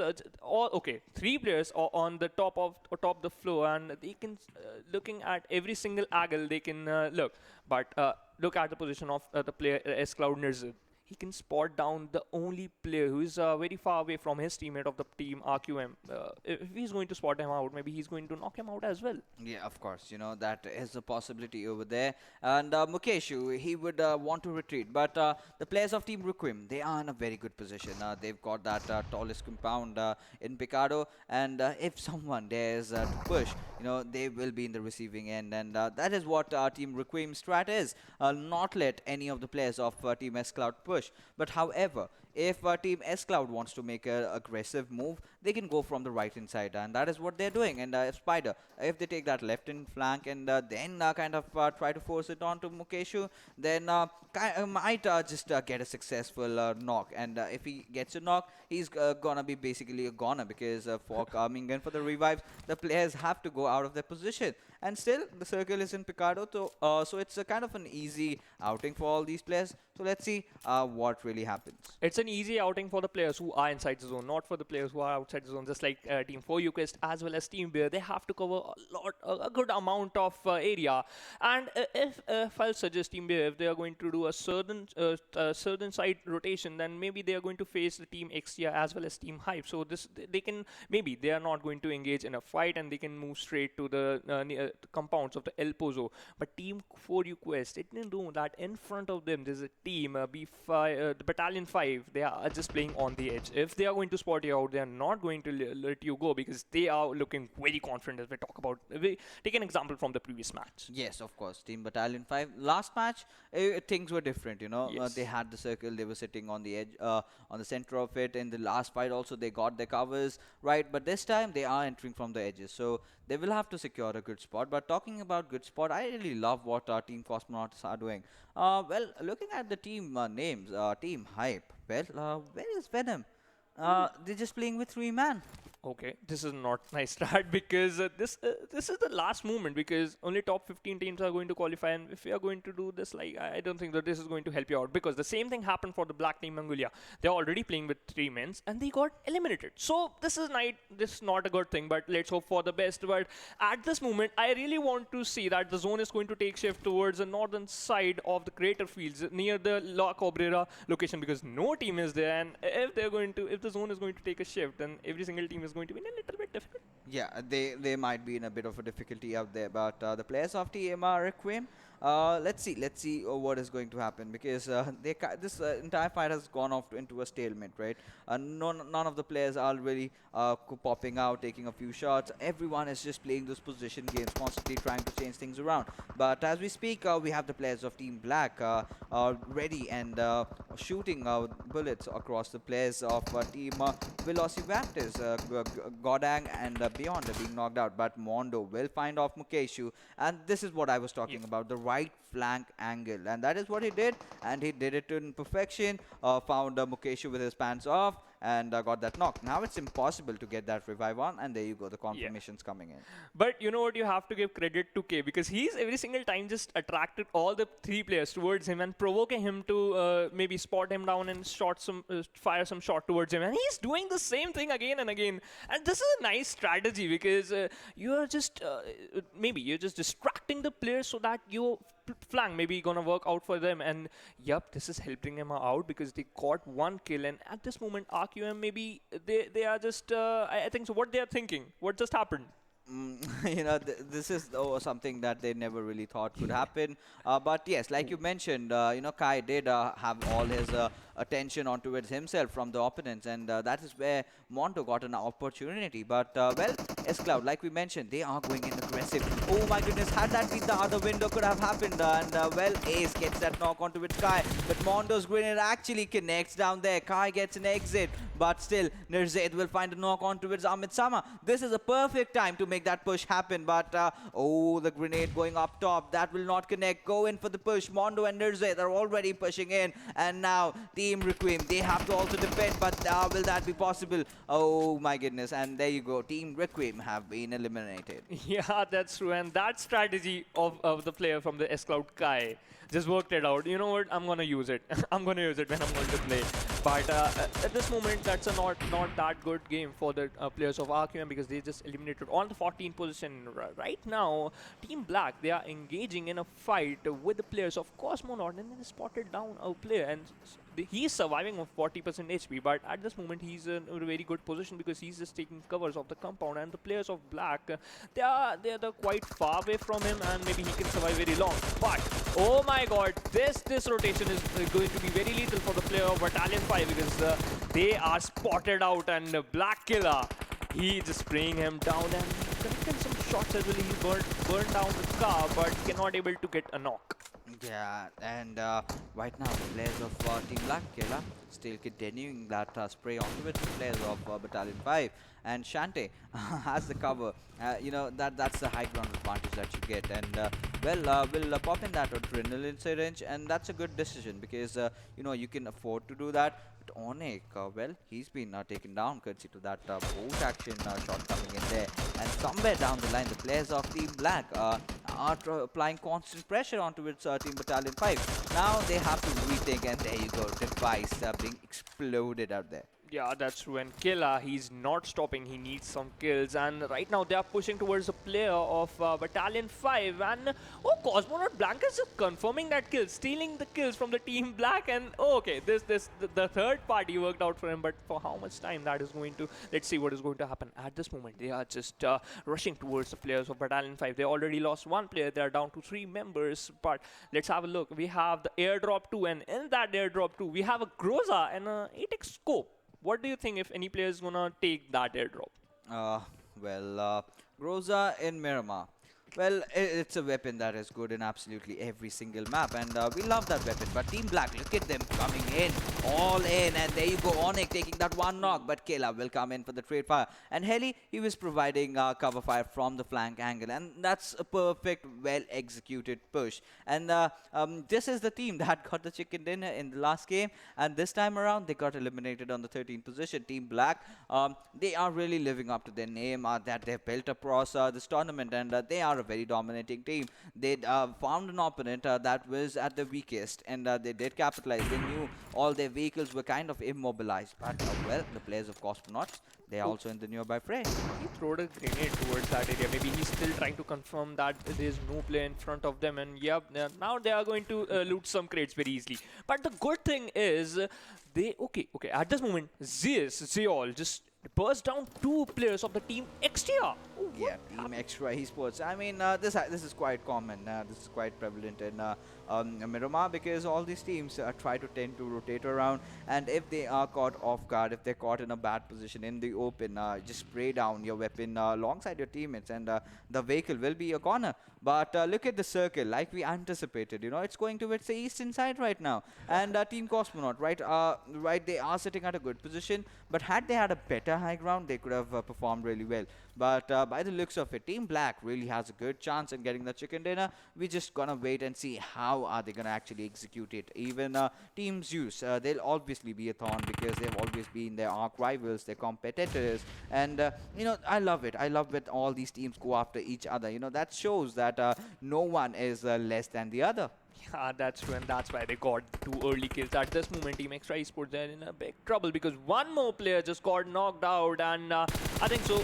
for how much time he's going to survive. He got a knock as well, and Icy just got knocked out, and he is going to confirm that kill so early, but he's in a big trouble because all the three members of the player team Zeus, they are charging towards that last player, and maybe he's going to burn him down. Okay, he's just thrown a grenade, and that grenade is not that good, and Icy is in a good position because his teammates are there. They are going to provide you a better cover, and the last player from the Extra Esports, he is not looking that good because all the two members, they spotted him down, trying to spray him down as well. Zeus connected some shots, but that player just surviving on 40% HP.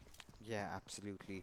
But Abeliemo will get that confirmation on Benahon, and with that, our Team Extra have been wiped out. And Team Zeus off to a very good start, just like their rival competitors, Team Black. They've also got their own bunch of kills, but VelociRaptors have started closing in. And now the Hunters might just be the hunted if VelociRaptors get a good view, get a good angle onto it, the players of Team Black. Then they might be in a whole world of trouble. But the third airdrop also coming in, and this time around also another Groza. So just get Groza into action, man. Yeah, and has an extended quick draw as well. You're going to get 40 ammo, and this is going to be very lethal in a close range. But at this moment, VelociRaptor, they are outside the zone. First priority, you have to move inside the zone, then you can take the fight. And yep, they are doing the same thing. And okay, K7 just going to loot that drop, and he's going to be very happy because he's going to get a Groza.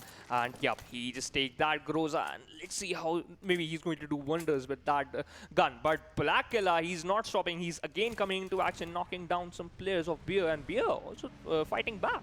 Yeah, Beer also fighting back, and well, Team Black action has also been finished off. Wale having spotted down the players of Team Hype. Hype having a good height advantage, but there you can see the circle making those rotations. This time, we really thought it might go to the eastern side, but that's when the curveball comes in and goes into the city of El Pozo. Now, a lot of possibilities open up because El Pozo has a lot of high-ridge compounds. You have those higher areas. Whichever team gets an access to that, they are basically the winners. You just have to pray that the final circles really ends up on you. Yeah, that's true. And at this moment, every single team are trying to move inside the zone. Team Hype, Team Seal, VelociRaptor, Team Zeus, they are already inside the zone. Except for you, Quiz, they are again struggling to move inside the zone. And I think so. Again, they are going to play on the edge. But right now, Sandhu of the player Team Cosmonaut, they are very close to the player of VelociRaptor, and they are just charging towards them. I think so. They didn't know the position of the players yet, but still they're trying to spot them out. And we just hit the 17-minute mark, and we only live with 11 teams. We can see that every single team coming into action. Yup. Oh my god. Legend knocked out a player of VelociRaptor, and maybe they are going to confirm that kill, but at that moment he's getting a very good cover, and God Gang, maybe he's going to get a revive as well. Yeah, of course. And we'll talk about the players of Team Cosmonauts. They've been off to a very good run today. This day has been really promising for them. The players of Team Seal, Wale, taking a few shots here and there, and Team Seal has gotten themselves a very good position. I'm just waiting for that next shift and whom it really favors. Team Zeus, they are going on towards the players of Team Hype any single moment. Abeliemo leading the charge, and Gurkha, oh my goodness, just surviving with a sliver of HP, but Gentleman will be taken down from the sidelines by the players of Team Zeus, and Shaw will be the one getting that knock. But Gordang from VelociRaptors get that final kill, and with that, Team Hype are taken early exit. At the 11th position. Oh my god, this is not good. But right now, Team Seal coming to action using their M24 shots and knocked out the player of Team Heaven. And I think so. Maybe he's going to get a revive as well. And 7 just of VelociRaptor trying to throw a grenade towards the side of the Cosmonaut player. And I think so. That's not a good decision. And yep, he's just the same. But every single team right now they're playing, they are inside zone. Let's have a look at which position the zone is going to take a shift. And okay, Team Seal, they are relying on, they're having 2 Mini 40 and 1 M24. The players are just utilizing that long range guns in a very good manner. And at the same moment, Team 4 UQuest coming to action, knocked out 2 players of Team Heaven. Yeah, of course, but VelociRaptors, they are trying to get inside the arena where the players of Cosmonauts have held on to their position. That's a painful way. Energy drink will not, it does not extinguish the fire, buddy. And, well, 7, C47 in fact. That was a bad way to die. That's a really bad way to die. And Blank is just throwing one more molly so that he can confirm that kill. And VelociRaptor, they just got one punishment, I think. So that player is not going to survive because he already on 30 plus in HP and he's bleeding out as well. And this is not okay. They popped out some smoke so that they can move inside the zone. But look at the health of the MS. He absolutely on 10% HP, and still at this moment he's doing the right choice. First you have to apply this first aid kit, then you are going to move inside the zone. But Volley of Seal got knocked out by the Zeus. Yes, Wally and Joel. Well, that's a quite interesting matchup, but Wally this time around will be on the receiving end. But Team Seed, with the way they've got that position advantage for them, this might look like a very good kill, high fragging game for them. Because from here, I just hope they have enough ammo on them, because they have to be shooting bullets left, right, and center. Every single direction that they can see, they'll find someone around. But Team Savage, they are actually pushing on towards the players of Cosmonauts, and Sandhu with that beautiful grenades being lobbed in. Legend gets a knock, but Blancos takes a knock on towards the players of Team Savage. It all comes down to Sandhu. Can he really hold off himself? Blancos taking a lot of shots over there. He's taking a lot of damage. Sandhu comes in, but still the players of Cosmonauts haven't been able to dish out a lot of damage out there. But we still have to see how the fight goes against Team Savage, and Sandhu on the high ridge is on the higher room, and let's see what he does. Well, Blancos has deployed a grenade, will not really connect over there, but a few players are already knocked out. Legend has to get a revive onto with him. And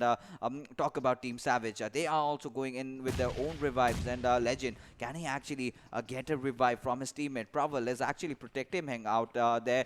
Team Savage, Doss is back on full HP. He's just applying that first aid. Any single moment he'll be back at 200% HP, but VelociRaptor is really capitalizing on the situation. Beyonder going in for the push. Let's see what happens next.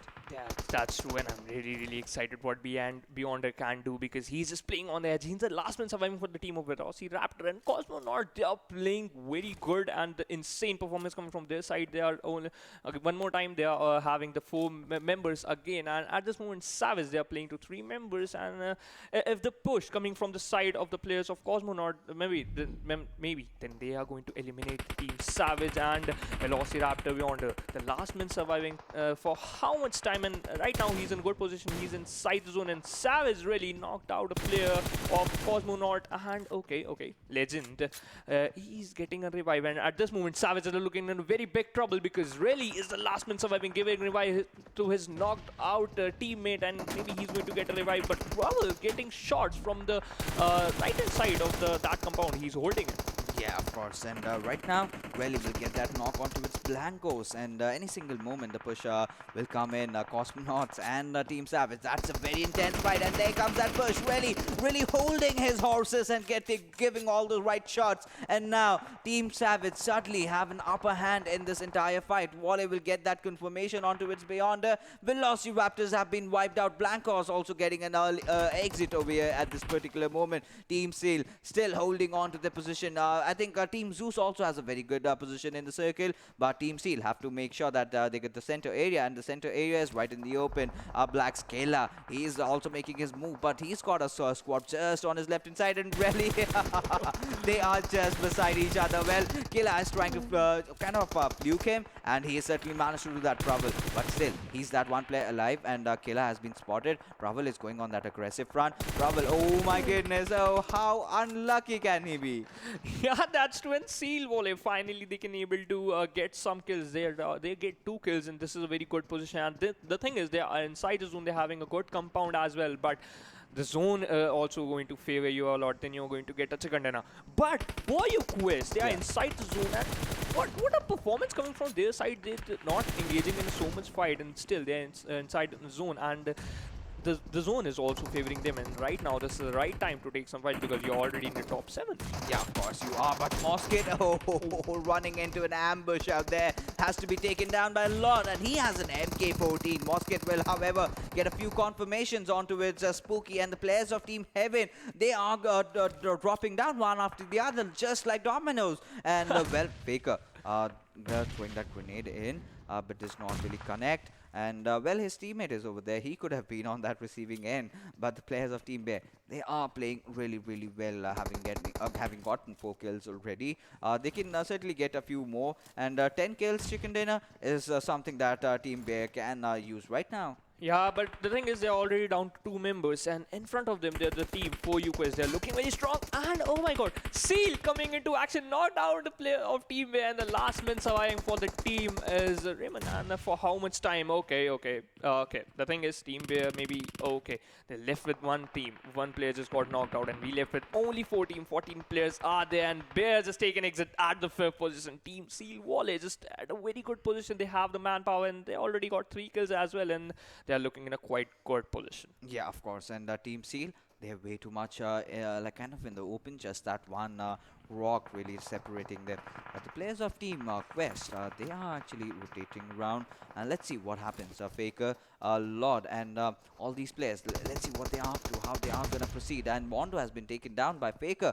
And let's see, Ujak, he is holding on to his angles. He's not really over peaking, but all those shots being taken does really reveal their position. And those nades coming in onto its Faker, barely surviving with 30% HP. Can he go in for that revive? Can he go for the save on his teammate? He's just got to enter 3 meters inside the circle, and there you go. The nade coming in and taking him down. The players of the S.Cloud didn't give a chance to revive to the opponent teammate, and Nirzat confirmed that kill of Faker, and he got the domination title as well. Confirmed 3 kills for his teammate. And Seal, they're also coming into action, knocked out Zeol, and oh my god, that player is a very good player for his team, and maybe he's that's not a good time to knock out, because you're not going to get a revive. And we left with only 12 players there, and 4 teams are there, and Zeus Eviliamo knocked out Seal Ankle, and I think so that he can get a revive very easily, because Wally just throwing nades towards the player.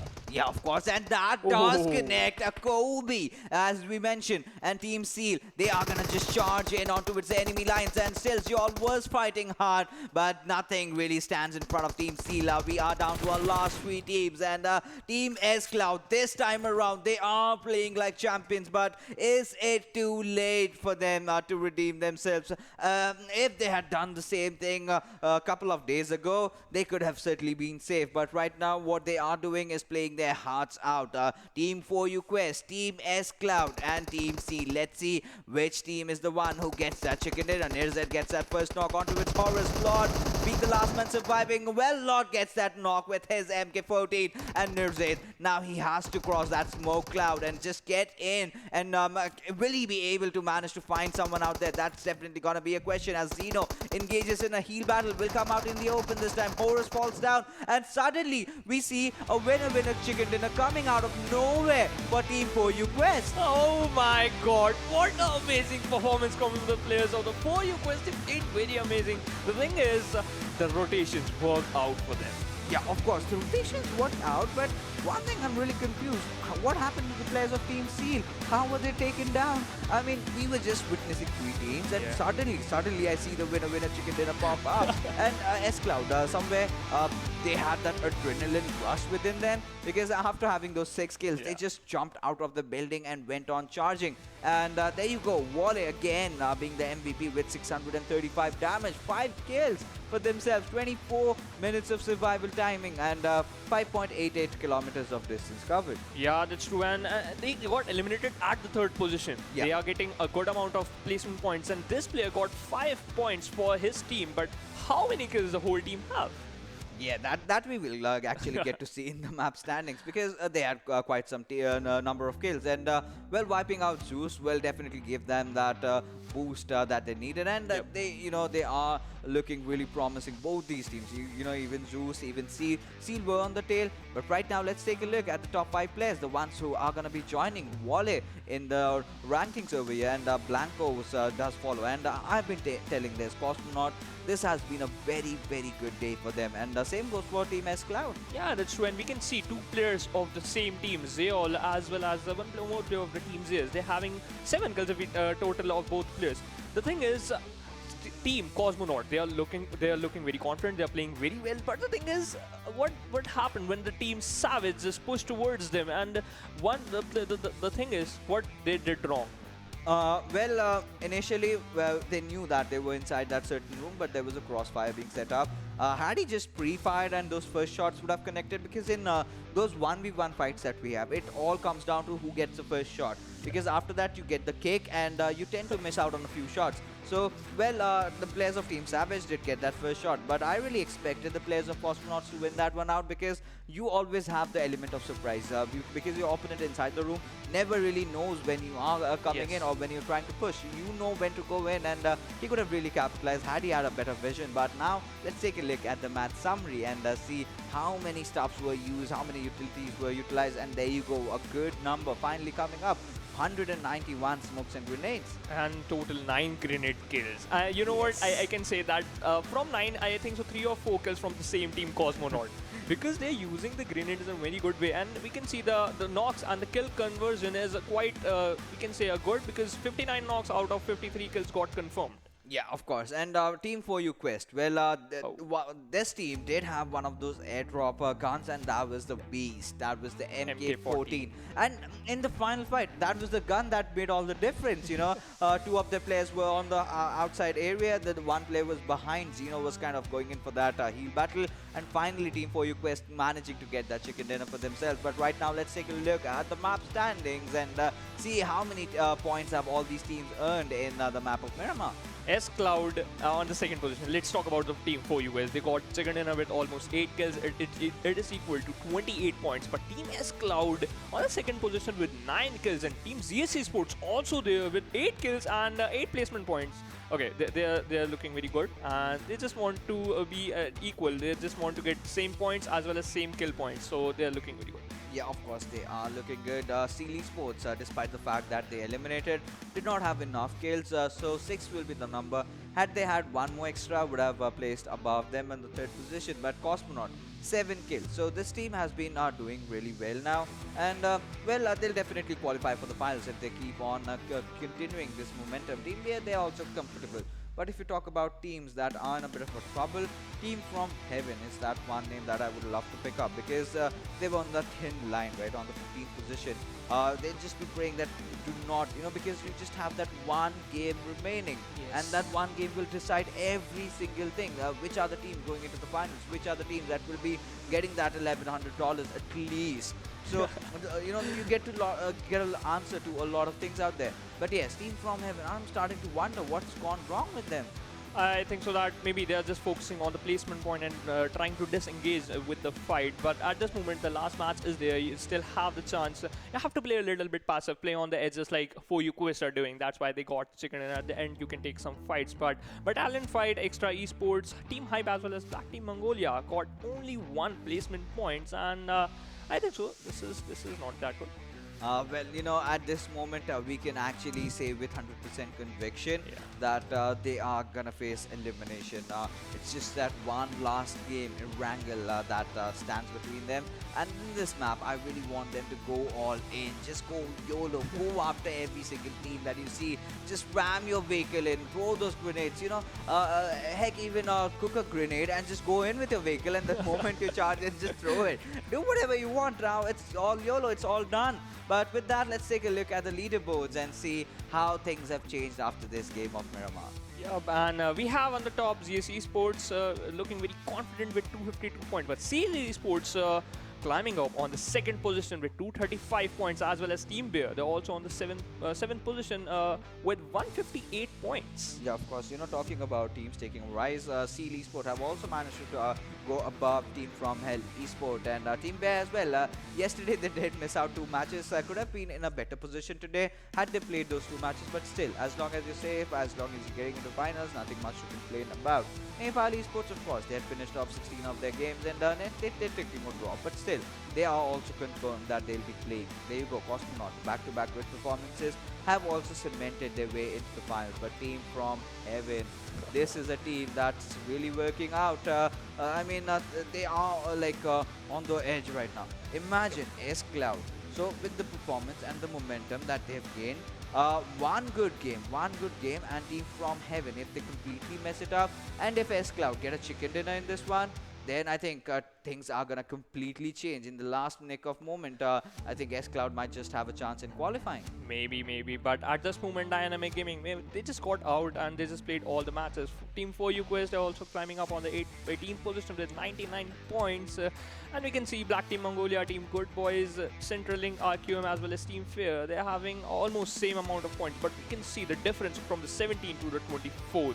Yeah, absolutely. You know, for you Quest, they did get that chicken dinner, but somewhere down the line, it's just too late. And no matter what they do, even if they get a chicken dinner in this one, maybe possibilities are there, but they have to make sure that they take down the players of Team FromHeaven, because if they do not, then they're basically Dunzo out there. But you know, in the final game of Erangel, like we mentioned, a lot of teams finally knew that they're not going to qualify. Yes. So they are going for yellow, and we will get to see that. You know, we'll get to see explosive action coming in, because in Erangel, the first game that we had, that was bizarre, and that is something I want to experience something more. But before that, we will be heading out for a short little break, and the other side, we have the action coming in.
Welcome, ladies and gentlemen. You are watching the PUBG Mobile Club Open Fall Split 2020, the Wildcard Region, where we are just left with our one final game. But, you know, before that, let's see a head-to-head between two of the Goliaths. And there you go, Team Seal versus Team Zeus. Whoa, those are some impressive numbers. That's true, and look at kills of the teams here. Triple one. Yeah, I mean, they're actually forming a pattern over there. But talk about the damage. Every single aspect, you know, ZeusEsports has kind of outplay Team Seal. But that last fight we saw Team Seal taking down Team Zeus. But despite that fact, Zeus still managed to get those more kill points, and as a result, they were placed third. But these are just the semi-finals. You never know. Team Seal might just come back strong. And we know they are capable of a lot more. But now, let's not further wait any longer. Just head into the map and see what unfolds, what is awaiting for us as we are watching the last game of the semi-finals of PMCO Wildcard. This is the last game as well as the second Erangel. Yes. Yeah, that's true. And let's talk about the plane part. The plane is going from the Stalbert area towards near the compounds of the Primorsk. And one more time, it's the central zone. Central, we can say, the plane part. The teams where, if they landed towards a favorite position, it's quite happy. But if we talk about Erangel, I have a joke in my mind. Can I crack it? Yeah, sure. Go on. Okay. So why the teachers play is the Erangel match? Why the teachers play? Yeah, why the teachers like the Erangel map? Please don't center it around the school joke. Yeah, it's because it's as a school. That's why. I mean, that was not even a joke. That was that was a disaster. Oh, okay. You have to come up with better jokes. Okay, I'm gonna prepare it next time for sure. Okay, all right. So let's see what happens in this flight path trajectory. And well, it's going all the way from Stalbot towards Primorsk, like we mentioned earlier. But I'm waiting for the circle. The last time we casted Erangel, it was bonkers, going just above Lipovka, and all the teams having so much trouble out there. But let's see. School areas, surprisingly, is vacant. And this time around, this is quite a generic circle. I think so. Nobody didn't go to school because they didn't like my joke. I think so. That happened. Yes. But let's talk about the team.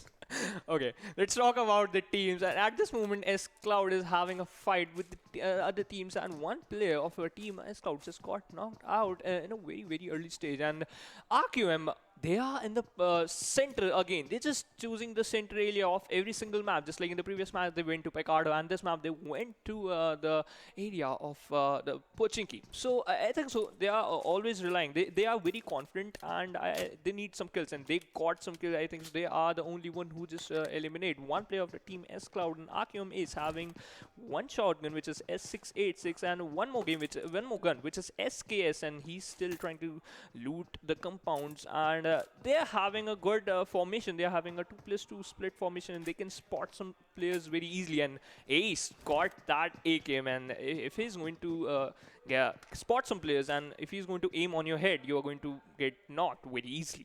Yeah, of course. But right now, the players of Team Requiem, I mean, they know that it's a battle that's been lost already. Now they just have to do is go get those final kills, and maybe end things on a good note, get a good chicken dinner. And a lot of fans were there from Team Requiem. A lot of fans do come up and ask about their well-being. And this is just the start. This is just a start. This is a good start. In fact, they did learn and gain a lot of experience. And next time around, when they come in, they might be playing out of their minds. But now let's see. The players of Team Requiem, they are going against the players of Team S.Cloud, who are in a very good form. But S.Cloud, the pressure is definitely going to be on them, because right now for them to qualify, they need to get those 20-30 points for themselves, and also make sure that they take down the players of Team FromHeaven. So a lot of storylines already being built out there. Let's just see which team gets that last chicken dinner in the semifinals. Yeah, and I think so that Team S.Cloud is going to get that, because they are on the 16th position. They are almost 12 points away from the team of FromHeaven, and they really need this second runner. But at this moment, they already lost one player, and in front of them, the team is RQM. So I think so that maybe if they're going to win this fight, the morale is going to get a very good boost, and they can get the chicken dinner. But at this moment, and Mokeshu having a M416, and he can spot some players very easily, because he's a very good position. And okay, right now he just want to join his teammates, and Ace, boss just spotted down the player of S.Cloud, and Mondo is in a very big trouble, because he is a little bit far away from his team, and he is on a he's in that individual compound. The players of PUBG Esports is charging towards the players of S.Cloud. Yeah, of course, and it's kind of been a stalemate so far. But Team Requiem, they've managed to get themselves that one kill, and S.Cloud losing out on Nerze, then that's gonna hurt them. You know, that's not the kind of start that they had anticipated for themselves. And Spider trying to relocate, and you know, you cannot really take a lot of time trying to get on the top of the roof, because if you do, A spots you out and he takes you down. But the players of Team Requiem have started closing in really fast on the players of Team S.Cloud, and well, Kai can be the next victim over here. If he gets isolated and all the players just charge in onto him, Spider, by the looks and by the rotation that he is doing, he cannot be there in time for the proper cover fire, and that might just lead into Kai's demise. I think so. Kai is just using that strategy again. That he just want to distract the players of RQM, and that at that moment, Spider is going to do his basics. Just go on the top on the roof, because he's Spider. He can go on top very easily. But at that moment, he's on a very good compound and he's on good position. But Ace, he can spot you down very easily as well. And right now, RQM just trying to throw some grenade towards the side of teammates of S.Cloud, and Ace still trying to spot some players. He can spot a Kai very easily, because he just want to look straight, just want to pin that scope on the compound, and he can spot him easily. But he's thrown down. Let's see what's going to happen. Let's talk about the zone. Cosmonaut just looting the area towards near the compounds of the Zerky, and they are quite far away from the zone. But Team Seal as well as Team Bear, if they're going to do a rotation, maybe they are going to engage with both the teams. Let's see what's going to happen. But team like For You Quest as well as Battalion 5 Black, they are looking very confident because they are inside the zone, and they are quite far away from the other teams. And at this moment, every single team is playing on the west and east. Nobody is in the center except the RKM as well as S.Cloud. Yeah, of course. And today in the last Erangel, quite contrary to what we thought, the game is going a bit slow. All the teams are taking their happy time, looting, and we kind of know which teams are gonna actually make it to the top 15, and which teams are gonna compete against team No Chance. That's really waiting for them in finals. But No Chance team, let's talk about them not having Godless. Well, while I was casting the World League, it was all about Godless, and it was just that one play. We had high hopes from Cosmonaut, but somehow he could not deliver over there. So this time, when Godless is playing from Team From Hell, we have to see as to how Team No Chance kind of covers that huge void that this player Godless has created. And Cosmonauts, they are actually making the way inside the circle, going off all the way to Zaki. And this team did step up in the final time and have ensured and cemented their way into the finals. I just want to see them performing really well in the finals. At this moment, performing well is the main important for the team Heaven, because at that moment they are just trying to rotate from that bridge area, and at that area, the one team who's just camping, which is Battalion 5, and we know that they are known for their gun power, and I think so Absix is trying to rotate and trying to get hold some compounds, or maybe he's going for loot. Let's see, maybe he's just trying to scout as well as, I think so they are just doing their happy rotation, and they're just trying to get that center area inside the zone. But we have what we have in the airdrop one. We have MK14.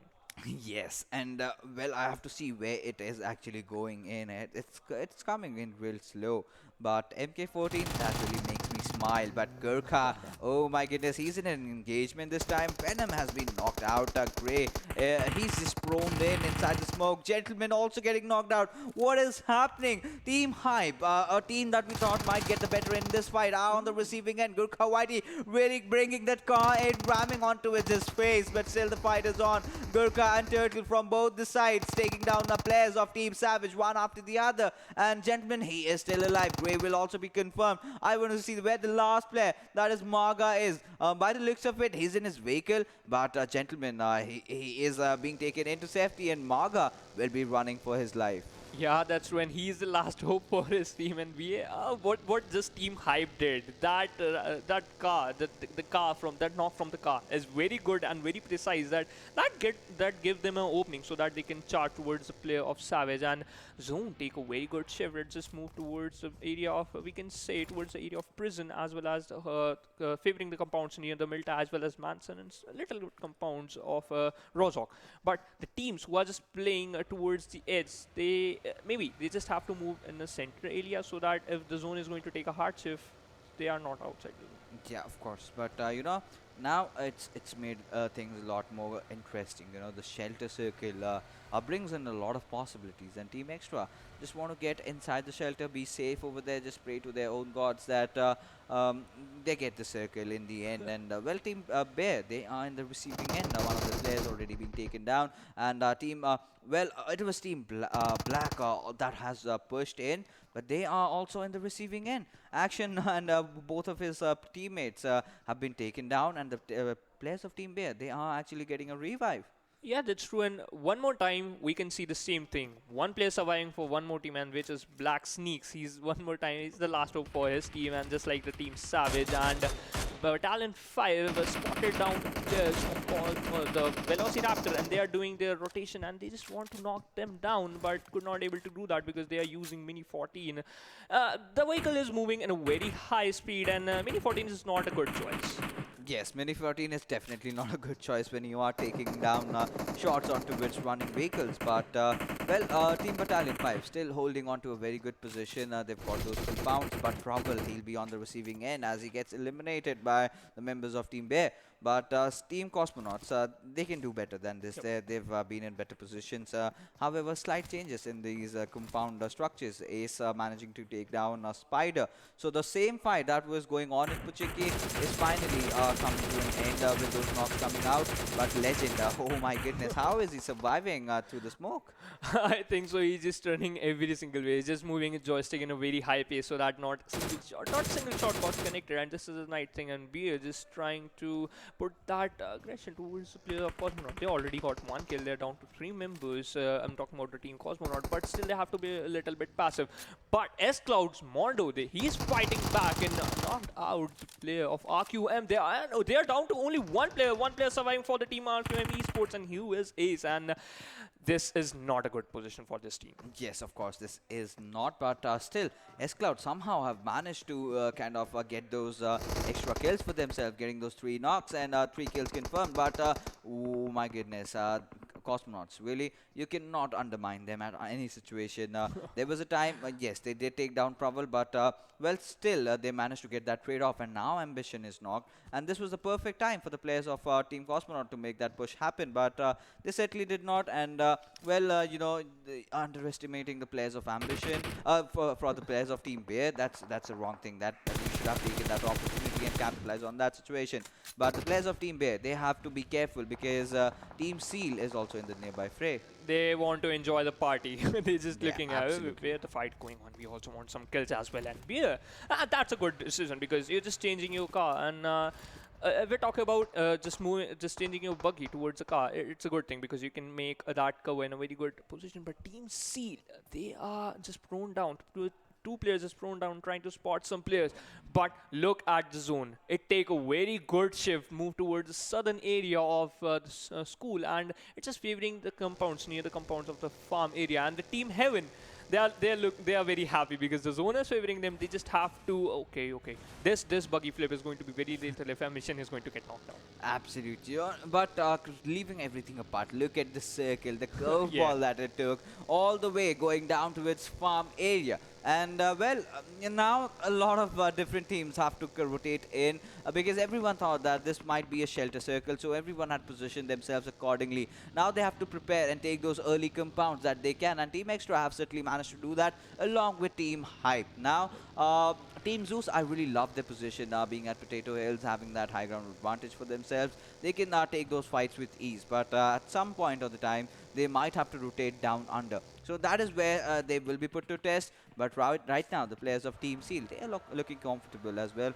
Team S.Cloud, they did get those 3 kills, and they've been doing good so far. And now, just the last player surviving from Team Requiem, they are just about to spot him out. And let's see if they can finish this final fight. I think so. They just want to loot some crates and then they are going to move inside the zone because the zone is going to do a good amount of damage to you. And this is first you have to prioritize the zone, and you can take fight. That's the same thing that the team Savage is doing. And But this is not favoring them. The last player is surviving for them. They already lost 3 players. But let's see what S.Cloud is going to do. But meanwhile, Extra Esports come into action, knocked out 1 player of Team Bear.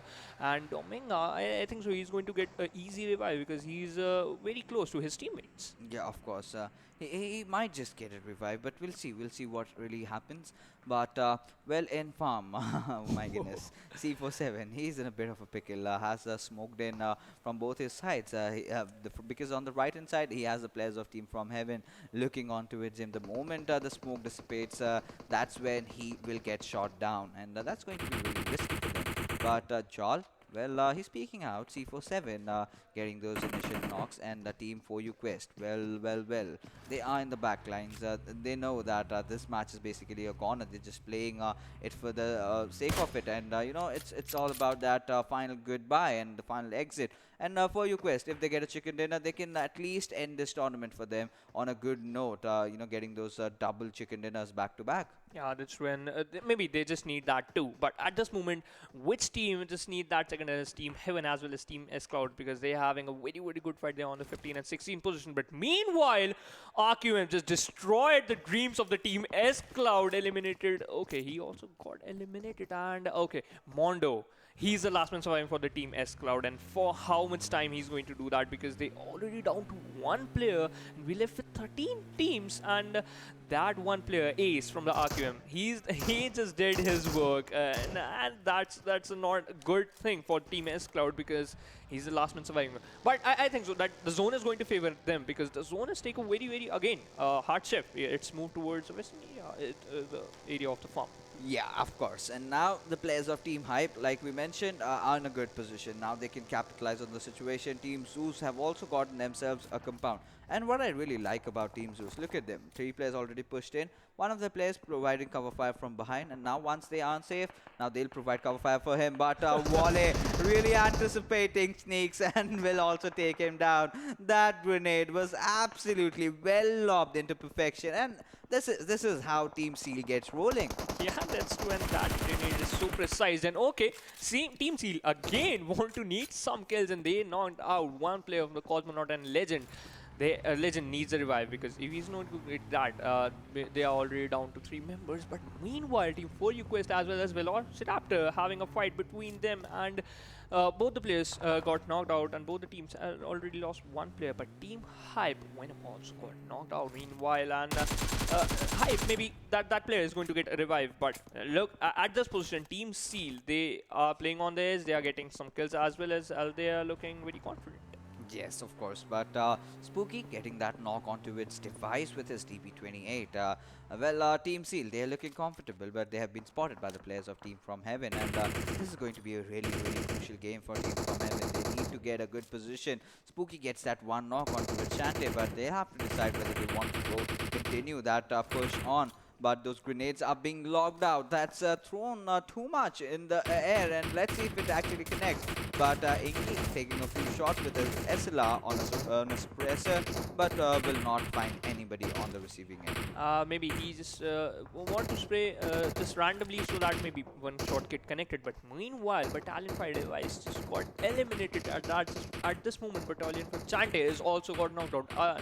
Anvik and Jerry is the last 2 players for the team Battalion 5, and maybe they're going to have a good fight. But meanwhile, the players of the Cosmonaut, they are playing on the edge. They're having a very good cover. This just popped out some smoke so that they can make some extra cover as well. And just towards their right, there was 1 team, which is Team Seal, and that team is just insane. Yeah, of course, they are absolutely insane. But the players of Team 4U Quest, well, they are taking a bit of damage out there as they've been spotted down by Cosmonauts. And Cosmonaut really utilizing this ridge area, to perfection. They know that this is that dip that they have right now, and that steep hill, that small little steep hill, it's really going to help them in different encounters. But they have to make sure that they are in the circle every single time. But right now, as things stand, Team From Heaven, they are holding on to their compound. But we will get to see the next shift in the circle, and it's an even one. But the best part is nobody is there inside the circle. Except Team Heaven, they are very close to the circle, and I think so. The zone won't also need that this team is going to get that second dinner because they are on the edge and they are on the 15th position. But Seal Volley coming to action, knocked out two players of Cosmonaut, and Sandhu is the last man surviving for that team. And okay, one more nade is just thrown towards the side of Cosmonaut. If this is going to work, they're out, and yep, it worked out. Volley got that grenade as well as domination title confirmed, 3 kills for himself. Yeah, of course, and Azure getting down on towards the players of Team Hype. Gurkha Whitey definitely being spotted out, being knocked out from there. But Team Heaven's Inky has spotted out Marga, who is the last man to escape from that onslaught by the players of Team Hype. But Zeus's Abiliemo getting that knock onto its Venom, and all those grenades are being also thrown away by the players of Team Extra Esports. And well, Zeus Undak, he's pretty much low on his HP, but this one Molotov, if this is Molotov, this can really be deadful, but oh, this not really matter. They do manage to eliminate Hype with 3 kills, and Abiliemo, the moment he's subbed in instead of Ronin, he's just playing out of his mind. They eliminate one team and they got the compound as well. So a great performance from the team Zeus. But at this moment, Beer Ambition, he's in big trouble because he's the last man surviving. He just popped a grenade, just thrown a grenade in the area. Okay, it's a smoke grenade. Maybe it's a bluff so that he can just stop that aggression coming from the sides of the players. And I think so, VelociRaptor, they are having the 3 members. They can charge towards that last player, and Beer Ambition just thrown down in the balcony. And this is a good decision because every single player, maybe they are not going to check that balcony. They're just going to on the top to the 2nd floor. And Ambition throwing one more smoke, and this bluff is he is just delaying the fights, and we have left with 10 teams. We just hit the 21 minutes mark, and meanwhile, S.Cloud, they just take an exit. Yeah, of course, they do take an exit, but still, now we do have a fight going to happen anytime soon, as we have 8 teams still remaining, 23 players alive. VelociRaptors are looking to engage against the players of Team Bear. Ambition being the last one surviving, he's just playing around with them. And you know, it's no more an open balcony. It's got some covers, so players can really try to play things around, and that is what Ambition is actually trying to do over here. He's a one-man survivor. He has got a lot of ambition right up for him, and he knows that if Team VelociRaptors make a single mistake, he's gonna punish them for that. On the sidelines, however, Leo has managed to get a few knocks for himself. Ambition really revealing his position. Now the push is gonna come in, and hey, MF did not really care and just went all in with his AK right on his head, and with that, Team Bear go down. Yeah, that team, the Team Bear go down. But I just want to say that Savage is surviving, the last man surviving very easily, but he just got eliminated, and we just left with team total 6 team, and Team Heaven, they have to do their rotation. They are very close to the circle. I think so the circle is again and again favoring them, except every single team are outside the zone. Team Zeus, Team Zeal, Team VelociRaptor, as well as Battalion 5. And I think so, I'm going to predict that this game is going to, the second is going to win by the Team Heaven.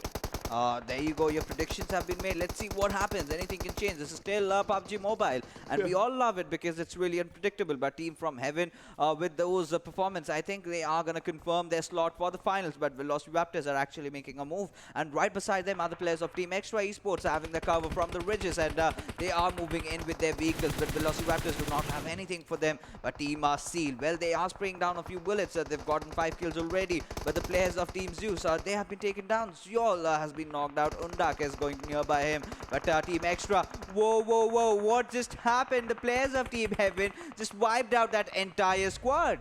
Oh my god, and at the same time, VelociRaptor taking an exit at the 5th position. Team Heaven, they are not stopping, and they just want to prove that they are hungry for that kill. And Team Seal is also there with surviving 2 members, and they already got 6 kills, and this is a nice thing. And we can see Zeus, that IC, he's just thrown down and connected some shot. He's surviving on 40% HP, but that car burst did half work for the Team Seal, and they got an easy knock. Yeah, of course. That was somewhere anticipated with the way he was shooting at the car. Aisha should have really responded and retaliated in time, but the smokes have come in. The players of Team Zeus will have to prioritize their teammates, but how are they going to do that? That's going to be a big question over here. Those grenades are being deployed and being lobbed from every single possible direction, but look at the commitment by the players of Team Zeus.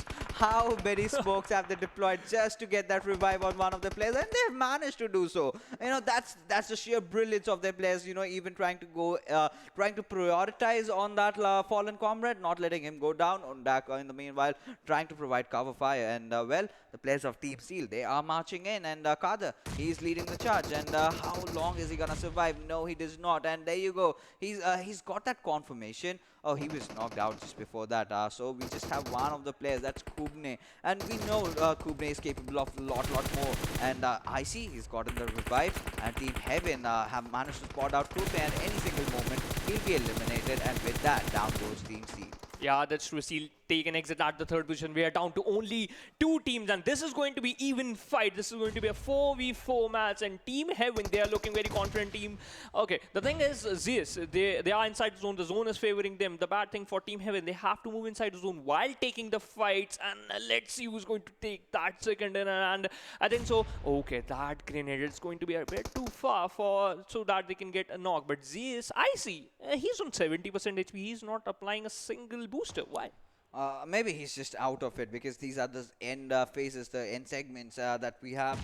The last final map of Erangel of our semi-finals, and the last match overall as well of the semi-final region of the wildcard.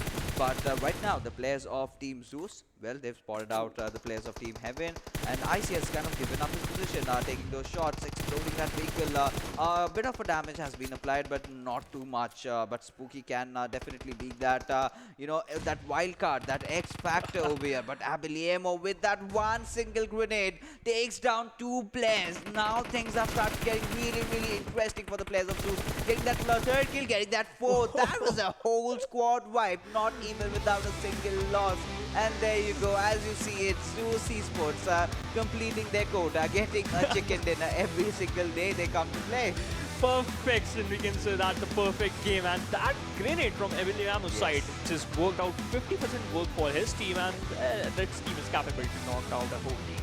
Yeah, of course. That first nade that went in and just took out 2 of the players, that was sheer brilliance. And after that, Team Zeus knew that their job had already been done. They just had to execute it. And they knew Spooky's position, they knew the other player's position, but Abiliemo, very well-deserved MVP. 6 kills, 553 damage, 24 minutes of survival time, almost 10 kilometers of distance covered. And since, he did come in the place of Ronin, who was also playing fantastic. But with the way Abiliemo has blended in with the squad, and with the way he's always been on the front foot, we know Zeol has always been that name that comes out from this particular team. But Abiliemo really does also follow him up, and now Team Zeus looks very complete. And with that chicken dinner, I think they'll be maintaining that first position that they have so far, and the gap between Team Seal will also exponentially increase. Yeah, that's true. I agreed. But the thing is, Abiliemo just leading the charge so that he can get an opening for his team. But I also want to appreciate IC. He's giving a very good cover to his teammates. Of course. Those cover fires, with the way he was even knocked out, but the entire team fight coming in over there. But right now, let's take a look at the top 5 players, and let's see which are the ones that will be joining Abiliemo, and that's Spooky. He's been there right from the start, and this is a game that Team From Heaven needed to secure their spot in the finals, and that they have done it there to perfection. Wale always over there. You can never count this man out. 4 kills, 682 damage. Even Jal, 3 kills and 684 damage. We also have Mara from Team Extra Esports, and Team Extra did play their hearts out. They were kind of in the center, they just got off guard and being taken down. But the thing is, Team Heaven, they are playing very good, and they didn't get the chicken dinner, but they got a very good position, and they got the placement point, as well as they get a good amount of kills. And I think so they qualified for the top. Yeah. That was confirmed long ago, that we knew that this team is actually going to play in the finals. And Extra Esports, they were silent in the start, but as the semi-finals went on, as the pressure built up, they really did step up to the occasion. And now let's take a look at the match summary and see how the numbers game has worked out so far. And there you go, a lot of smokes and grenades being used, 161 being the exact number, total headshots 8, 59 knocks, out of which 50 were confirmed, and 7 grenade kills. I mean, the grenade kills number are increasing by the day, and now players have started to realize how important smokes and all those utilities, those grenades, those molotovs, those stun grenades also have been used in this region. Because they know that if you're going to lob one grenade, maybe you are going to get 2 or 3 knocks. And that's what Abiliamo just got in the last circle, that he just knocked 2 players with a single grenade. That's why the grenade kills are just coming into meta, and I'm very happy. Yeah, of course. You know, not only that, you know, what you can really do with the frag grenades is in TPP. Especially, it helps you out. You do not have to reveal your position, and you also ensure a knock. So that's a win-win situation for you. And that is where all these teams, you know, from different regions, talk about Southeast Asia teams, talk about the Indian teams, talk about the Chinese teams. They have learned that, and they're doing a lot of those utilities usage as we speak. But now let's take a look at the map standings, and let's see how things fared off in the final game of Erangel for these teams. Finally, okay, Z is on the top, getting 29 place, 29 total points, and okay, FromHeaven on the second position with 10 kills. This is a very, very good amount, but we can see S.Cloud on the last 8th position. Okay, they're just relying on the kill points. The thing is, they delayed the fight with the team RQM so a very long time. They're just having a fight with that team very long time, just wasting their time in the Pochinki, and that's why they're just taking very early exit. But Battalion 5, they are very confident. They got total 9 points, but they got only one single kill point. Yeah, it's still okay, you know, with the way they started off the day. They got a chicken dinner for themselves, yes, this might not just be their game, but still, you know, they are also securing their spot. But moving down under, this time we did not have 2 of our teams playing, so it's okay, it's okay. There are some teams that really try, and that's in the spirit of sportsmanship, and there are teams that really just gave up, and that's a bad thing. But talk about the positions. Well, Team Hype could have certainly done better. That's one team fight they took really well. But apart from that, they could not survive for so long. Even Team Black really surprised me, getting eliminated in the start. And also the players of Team Cosmonaut. But still, nothing's over for them. They have also managed to qualify. But for you, Quest, oh my goodness. I think when the overall standings do come up, we'll even have a more clarified picture. Yeah, that's true. And the thing is, Cosmonaut and the Black team, they've taken a very early exit because they're just experimenting. This is the last game. They have qualified for the semi-final. This is the last time you can just experiment, and that's a good thing. That's a very good thing. And the thing is, Team Savage, they're playing very good, but they are relying on the placement point. In the previous match we saw, they got 3 kills. In the last, they just eliminated the 3 players of the Team Cosmonaut. And in this match, they didn't got a single kill. Yeah, of course. But now, before we come up to the overall standings, let's take a look at the kill leaders and see which was that one player who was on top. And well, Wallet does show up into the party at 38 kills for this lot, 7,776 damage. I mean, one more damage point would have been 7777. That's a very good number. Yeah. But Akshat, yesterday we saw what he's capable of in the final game, and he's on the second spot, followed by Zeus, who is an amazing player, but has we've kind of seen a dip in his performance by his standards lately. Followed by Sanchit, who is playing phenomenal. Then we also have Abiliamo. He joined in late, but he joined in hard. Yeah, that's true. But look at the damage of the Sanchit, 8,000 damage. And let's talk about the other 5 players and the kill leaders. We have 2 straight players from the same team, which is Hell, from the team from Hell, and Godless is there with having 32 kills, and White is also there having all 30 kills, which is a good number. Yes, all the players of Team Hell from Hell Esports are over there. Team Black also having action for them. And Zeus, well, they've got IC, Seal even have Upne over there. So all the players of Team Zeus, Team Seal, Team From Hell, we get to see them quite often. And now they finally showed up in the kill leaders, and these were the final numbers. And from now onwards, for the finals. So like we mentioned, the slate is gonna go clean now. Everyone is gonna start from level 0, from 0 points. And just 12 games will decide all their fate. And the 15 teams are gonna qualify, and just one team, that is Team No Chance, is waiting for them in the finals. And we have seen this thing happen in a lot of different regions. Talk about Pakistan, talk about the Indian regions, wherein all the invited teams that had been invited for the finals could not really qualify for the Pro League. But can this curse be lifted? That is gonna be a question over here, because this is in good spirits, right?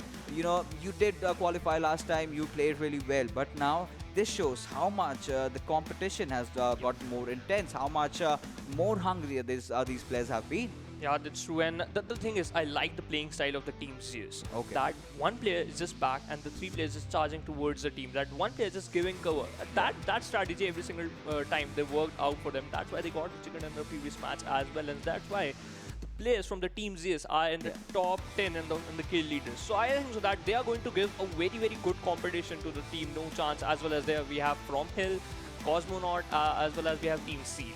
Yeah, of course, you know, Team Seal, also one of the squads to look out for. You know, I can name a few handful number of squads that I really have high hopes from. That is Team Seal, we have Team 8-Bit, we have Team Hype, even Nepal Esports are doing as good.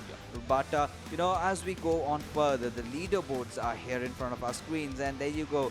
ZeusEsports being reigning supreme with 281 points. Every single stat, apart from the placement points, goes in their favor. Having the highest number of chicken dinners, having the highest number of kills. I mean, 4 more, and that would have also been in their name. Yeah, that's true. But if you want to compare the first and the 8th position, they have almost 130 points difference. And that's a very, very huge amount of difference. Yes, you know, but this is all right. You know, there are no changes over here. But I'm really waiting for the next page. You know, that we do know what is upcoming over there. But well, there you can see FromHeaven, after that amazing performance, they go all the way up to the 11th spot. And S.Cloud, that's gonna hurt. You know, just 20 points shy of making it to the finals. And Savage Esports, well, you know, this is a team that was good in the starting, but kind of fell down, but still managed to just hold on to the edges. And had S.Cloud played their games a bit well in those past couple of matches, in those past couple of days, today could have been an entirely different story. Yeah, but you know, that's past. You just have to focus on your present. But right now we have Dynamic Gaming for you, Quest, Team Requiem, CenterLink, as well as NPG, GoodBoys, and BlackTeamMongolia are the getting qualified for the finals. Yes, all these teams will be bid goodbye, and well, we loved seeing them, and a few teams did not really show up, and that's a different thing altogether. But apart from that, all these teams really put their hearts in. You know, a lot of teams, we had a lot of hopes from Team Fair. I thought they could do a lot of wonders, but maybe this is just the start. You have the next PMCO also coming in very soon, and when that comes in, obviously this team will be participating, and I hope they do really perform out of their minds, that they play their best A game, and next time around they get a chance to represent their region, because you know, after this, all these players have a lot of other future avenues. We've seen how they've been playing. So this was all about semi-finals, but from tomorrow onwards, we will be having the finals. 6 matches per day, 6 matches of intense PUBG Mobile action for you guys. You know, 4 with just 2 less, make it 6. And in the next 2 days, we will know who the winner is. And with that note, we will be bidding you adieu, and we will see you tomorrow. Till then, stay safe, take care, and happy fragging.